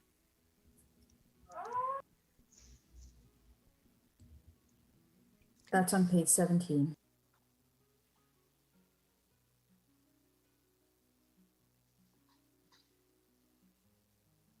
I have a question on policy LU 13.7, just a definition question. The ending part of the sentence, a distinct image for each sub area. What does that mean? So Heart of the City has, well, LU 13 is the goal related to Heart of the City. And there are nested goals, which are goals LU 14 through LU 18, which are different sub areas within the Heart of the City, which are the Oaks Gate, well, actually it's East Stevens Creek Boulevard, Central Stevens Creek Boulevard, West Stevens Creek Boulevard, and the Crossroads. Those are the 4 sub areas that exist along the Heart of the City. And so there are different land uses and different ways that land use can get developed that are adopted within the Heart of the City and in the general plan. So there's a different vision for each one of those sub areas. So this will be when Heart of the City gets to, it'll come through the Planning Commission again, sometime within the next year. So then we'll get to look at each one of those areas more closely. Correct. And each one of those areas within the Heart of the City, they have different trees that get planted. And, you know, one side they're oaks, then you have the pears, and then you have something else. So Okay. different trees that are planted in each of the areas to identify each of those sub areas as well. Right. Okay. So it seemed like when we were looking at Westport that there was certain tree requirements and landscaping requirements that they had to adhere to, and that's what you're referring to. Correct. There are oaks that need to be planted in the right of way in that area. Okay. Great. You ready to move on? Looks like it. Yeah, let's move on. We're getting pretty fast now. We're at 18.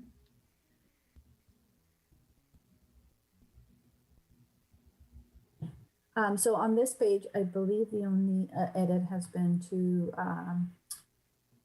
the second row on this sheet.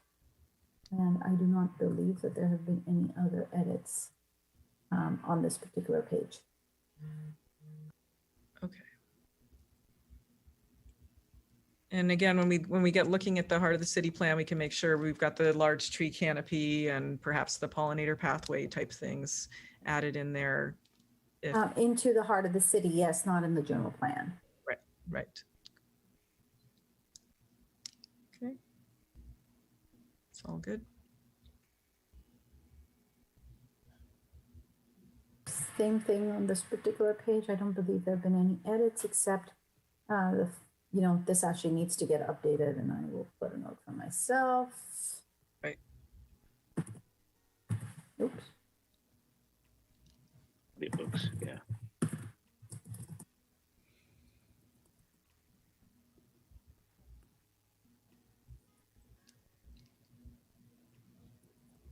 For Word.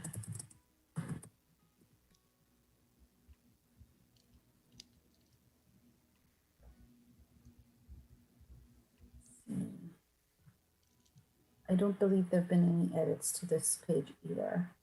Okay.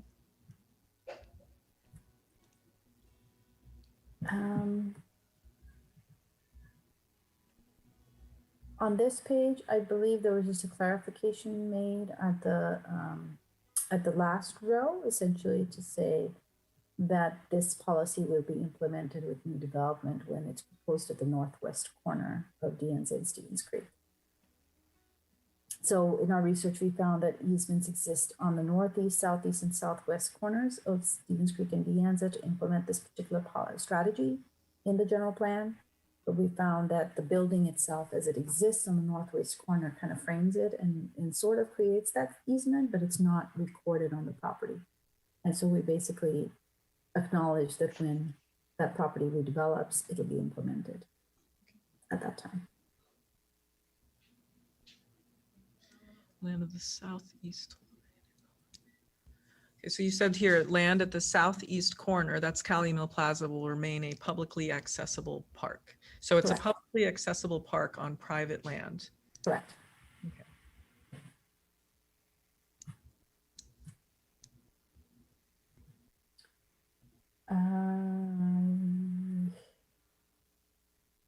believe that any changes have been made to this particular sheet either. Oh, the only update has been to the library expansion to reflect the award of that contract.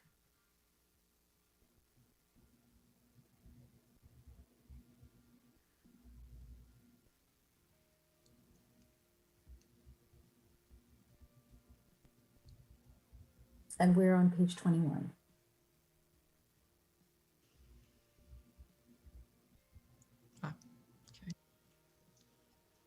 So I'm not sure why, well, it's under open space now, but it also, item 16.1.5 is repeating the publicly accessible park, the Cali Mill Plaza item again, but it's adding a little more detail to it.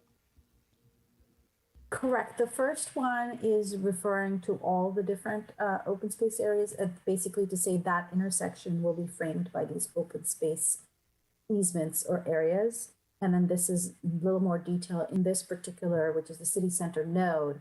There's going to be a park and there's more detail about it. Okay, good. Thank you.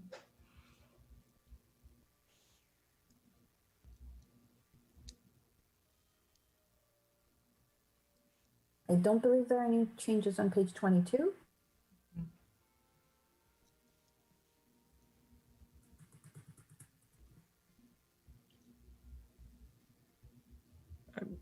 Pio, could you remind me where South Valco is? Let's see. South Valco is is in the heart of the city. It is located within the East Stevens Creek Boulevard subarea. Okay, so is that where the old? Let me check. Okay. Let me make sure before I say anything more.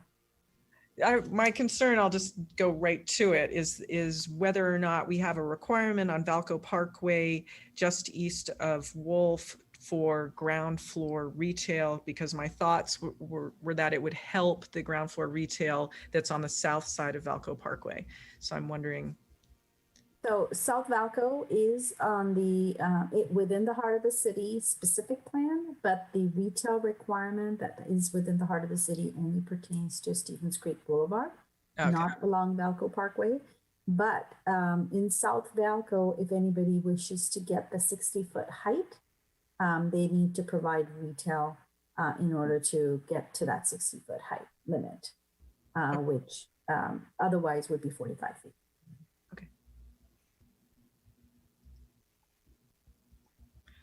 I think we're all good.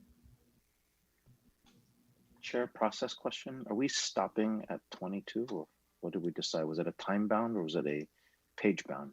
It was page bound. We were going to stop at, try to stop at 23, I think, or possibly 24, which was as far as they have updated. So we go to that point and then we ask some public comments and then we're wrapped up.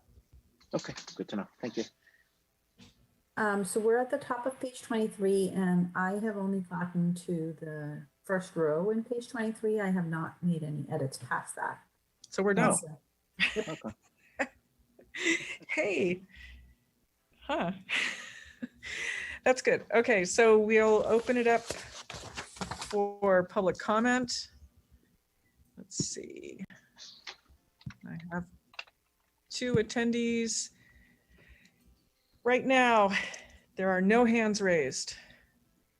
Okay, I'm going to give them a moment. There we go. And the first one is Jennifer. Jennifer, are you there? Yes, I am. And I was having adventures trying to get my hand raised because my Zoom button went away. Anyway, I just wanted to comment on the only one was 8.3.2, which was way back when you guys just began the second time. It said that to reduce parking or share parking on projects. And I don't want to reduce parking. I mean, I fully agree that we have become more dependent on cars now with the pandemic. And we can't disallow that. I mean, I'll go back again. This is like anyone that is sticking their head in the ground and ignoring the pandemic like an ostrich is really kind of out of step with what's actually happening. Also, what about the issue of, I haven't heard anyone talking about self-driving vehicles. I mean, we have a lot of things that are coming down pipeline in the future, particularly another pandemic, but we may have self-driving vehicles. So where are they supposed to park? I'll go back again. There was another meeting recently where I stated, this was in another city, where I said, you know, if I'm, people can't all ride bikes. Okay, it's not physically possible, and we still have the need for vehicles. And because of the pandemic, there has been an increased use in Lyft and those types of services. And we can't just stop providing parking places for vehicles. It's not reality. So I think that we need to make sure that I mean, who started this dribble in the first place that we had to, I'm not going to pick on bikes, but who began this?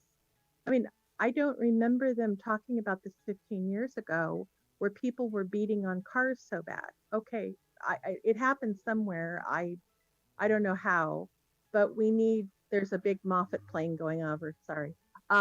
Speaking of vehicles, we need to look at this in reality, and I say we need to make sure that we retain parking places. I don't want to be a city where there's no place to park a vehicle.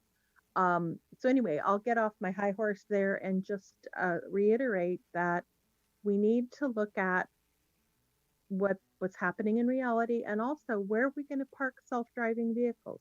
Okay, you can't park them in a bike rack, and you can't put them in a hangar. Wrap up, please, Jennifer. Thank you. All right. Thank you, Jennifer. Okay, and seeing no further hands raised, we'll bring it back. I think, you know, one concept I had brought up, gosh, a couple years ago was Takahashi has his hand up. Oh, Commissioner Takahashi. Yeah, just a quick comment on just some futuristic thoughts to respond to Jennifer's comment on self-driving cars, right? There's one theory that says that car ownership becomes a thing of the past because, you know, when you look at your car as a capital asset, you're actually using it a very small percentage of the time. And in the world of autonomous vehicles, there's all these cars that are being queued and picking people up and shuttling them from point A to point B. And there's actually less parking needed because they are not parking, waiting for an individual at a store, for example. They're dropping them off and they're going to their next client. And so that scenario says, hey, parking spaces, parking lots are become available to develop. What are you going to do with all this land? Because cars don't have to park anymore. They're moving to some remote area as opposed to a more dense area. So just throwing that out there from the standpoint of some people's vision of what the future might hold in a fully self-driving world. So anyway, interesting concept that I'd share. Can I add to that? Just sure. I mean, you know, it's a good place to throw out those kind of, yeah. We still have a pandemic though, so it might be a while before people feel comfortable getting into a car yes. that somebody else used. Well, but, you know, it'll be self-sanitizing. There'll be UV going on that sanitizes the car. Okay, but Anyway. you actually have a lot of street parking that is available that you could move to if the city were to, on its own, they could purchase a fleet. VTA could actually get into this, purchase autonomous vehicles instead. And Commissioner, there's that theory, but there's also the other issue of exurbs, right? And people are moving further and further out to live because you could wake up at work right? But you still need to park those cars and the vehicles. So you still have an imbalance. And so parking spaces are still needed in the AV environment, because as people push out in terms of their development for cheaper housing, more space, more land, autonomous vehicles will facilitate exurbs to suburbs to cities. And that will require the park. You just gotta put these cars somewhere. There's like fleets floating around that are empty during the middle of the day. I think the theory is self-driving is more of an urban utilization versus rural. So, and it is interesting the fact that there is an exodus. That might be a little bit strong, but there is a migration to less dense because of the pandemic and social unrest. And I mean, there's multiple reasons. But then again, there's wildfires depending on where you're at from a rural perspective. So it's hard to win. True, but with proper forest management and different changes in climate. Anyways, I'll leave this one. From a planning standpoint, this is part of the reason that the campfire is devastating to a number of people, is because it was the sprawl effect. It caused more people to be living in places which were higher fire danger. So, there's a thread of planning that really says, the direction away from everybody spending a lot of time driving around a car is really where you want to go. And that's what you want to encourage. Actually, no, there's a myth on that, but I think I will wait for another point to counter that. So I think there's conflicting evidence that it wasn't related to urban sprawl. That's really what certain groups are promoting as a narrative. So, okay. Pew, we do have a mobility section of the general plan that we'll be going over shortly, correct? I'm hoping shortly. Okay. So it looks like we can have a lengthy and robust discussion regarding transportation at some point. All right. So do we have any further recommendations or comments on the previous items that we just looked at, or we are wrapped up? Any comments? So I think we are done our first session on the general plan review.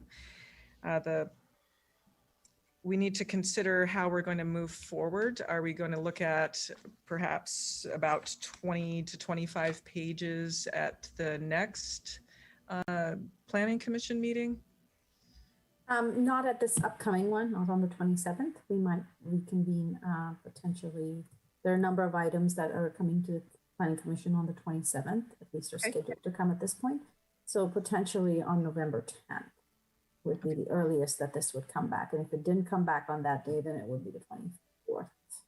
Okay, and so do we feel comfortable with about 20 to 25 pages there? I mean, if you bring us 30, maybe we can see if we can get up to speed and go a little faster.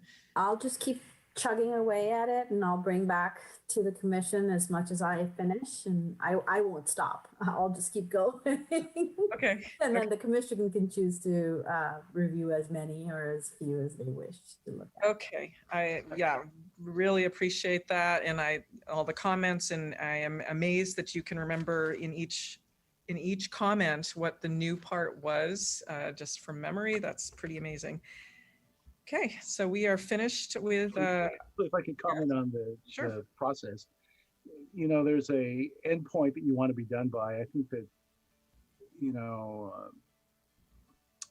that point is not this year.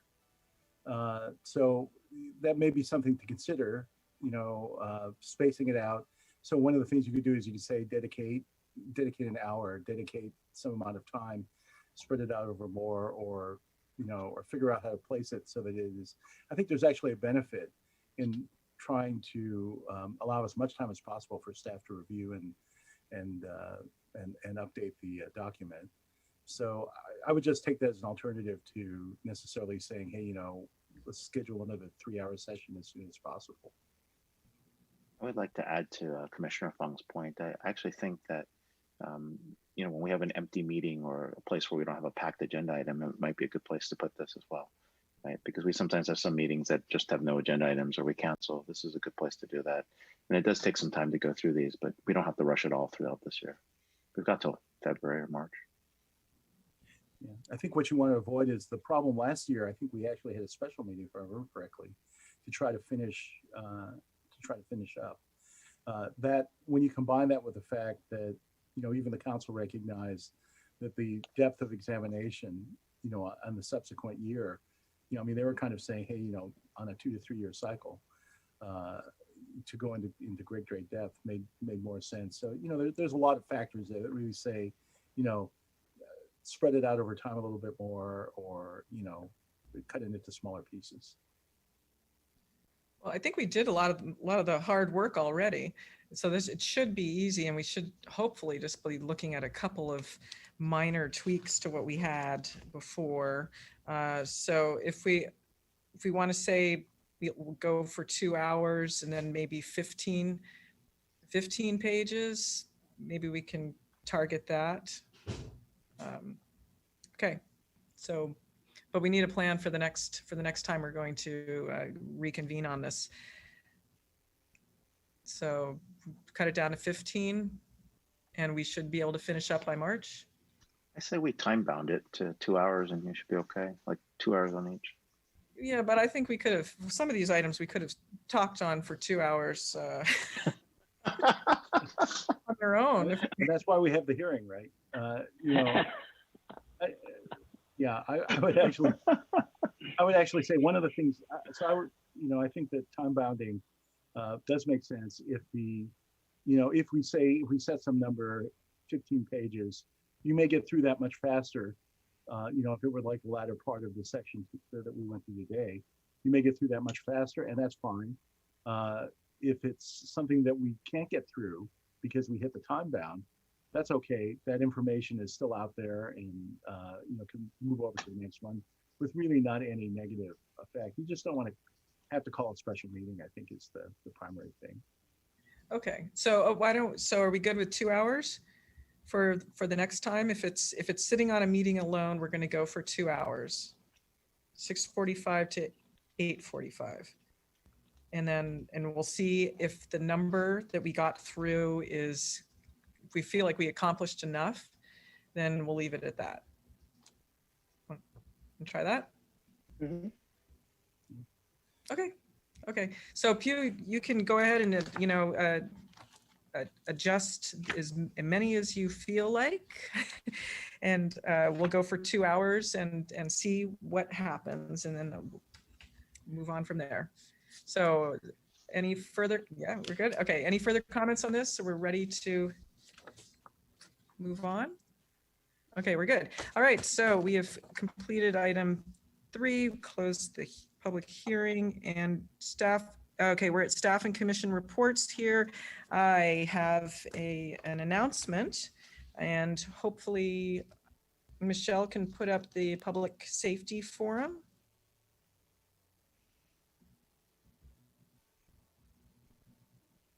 Okay, great. So next week on October 22nd at 6 p.m., the teleconference series from the Public Safety Forum will be continuing, and it is in our own voice. The National Alliance on Mental Illness, Santa Clara, will host a presentation about a personal perspective of mental health conditions as leaders who with lived experience talk openly about what it's like to have a mental health condition.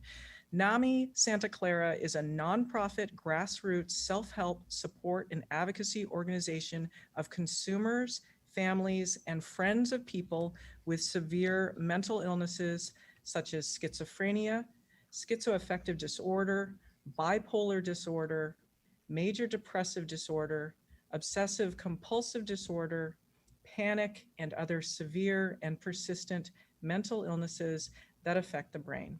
And we have the registration link here, coordinated by the City of Cupertino's Public Safety Commission. So hopefully people will sign up for this series. I had been asking the city to designate a mental health awareness week. And I believe at the last session, the city council had a proclamation for it. So I'm personally really happy to see that this has been put on the Public Safety Forum for us. And do we have any further staff and commission reports? There are no staff reports. Okay, well, We have finished our first general plan review, and with that, we are adjourned. Good night. Good night. Carry on. Right.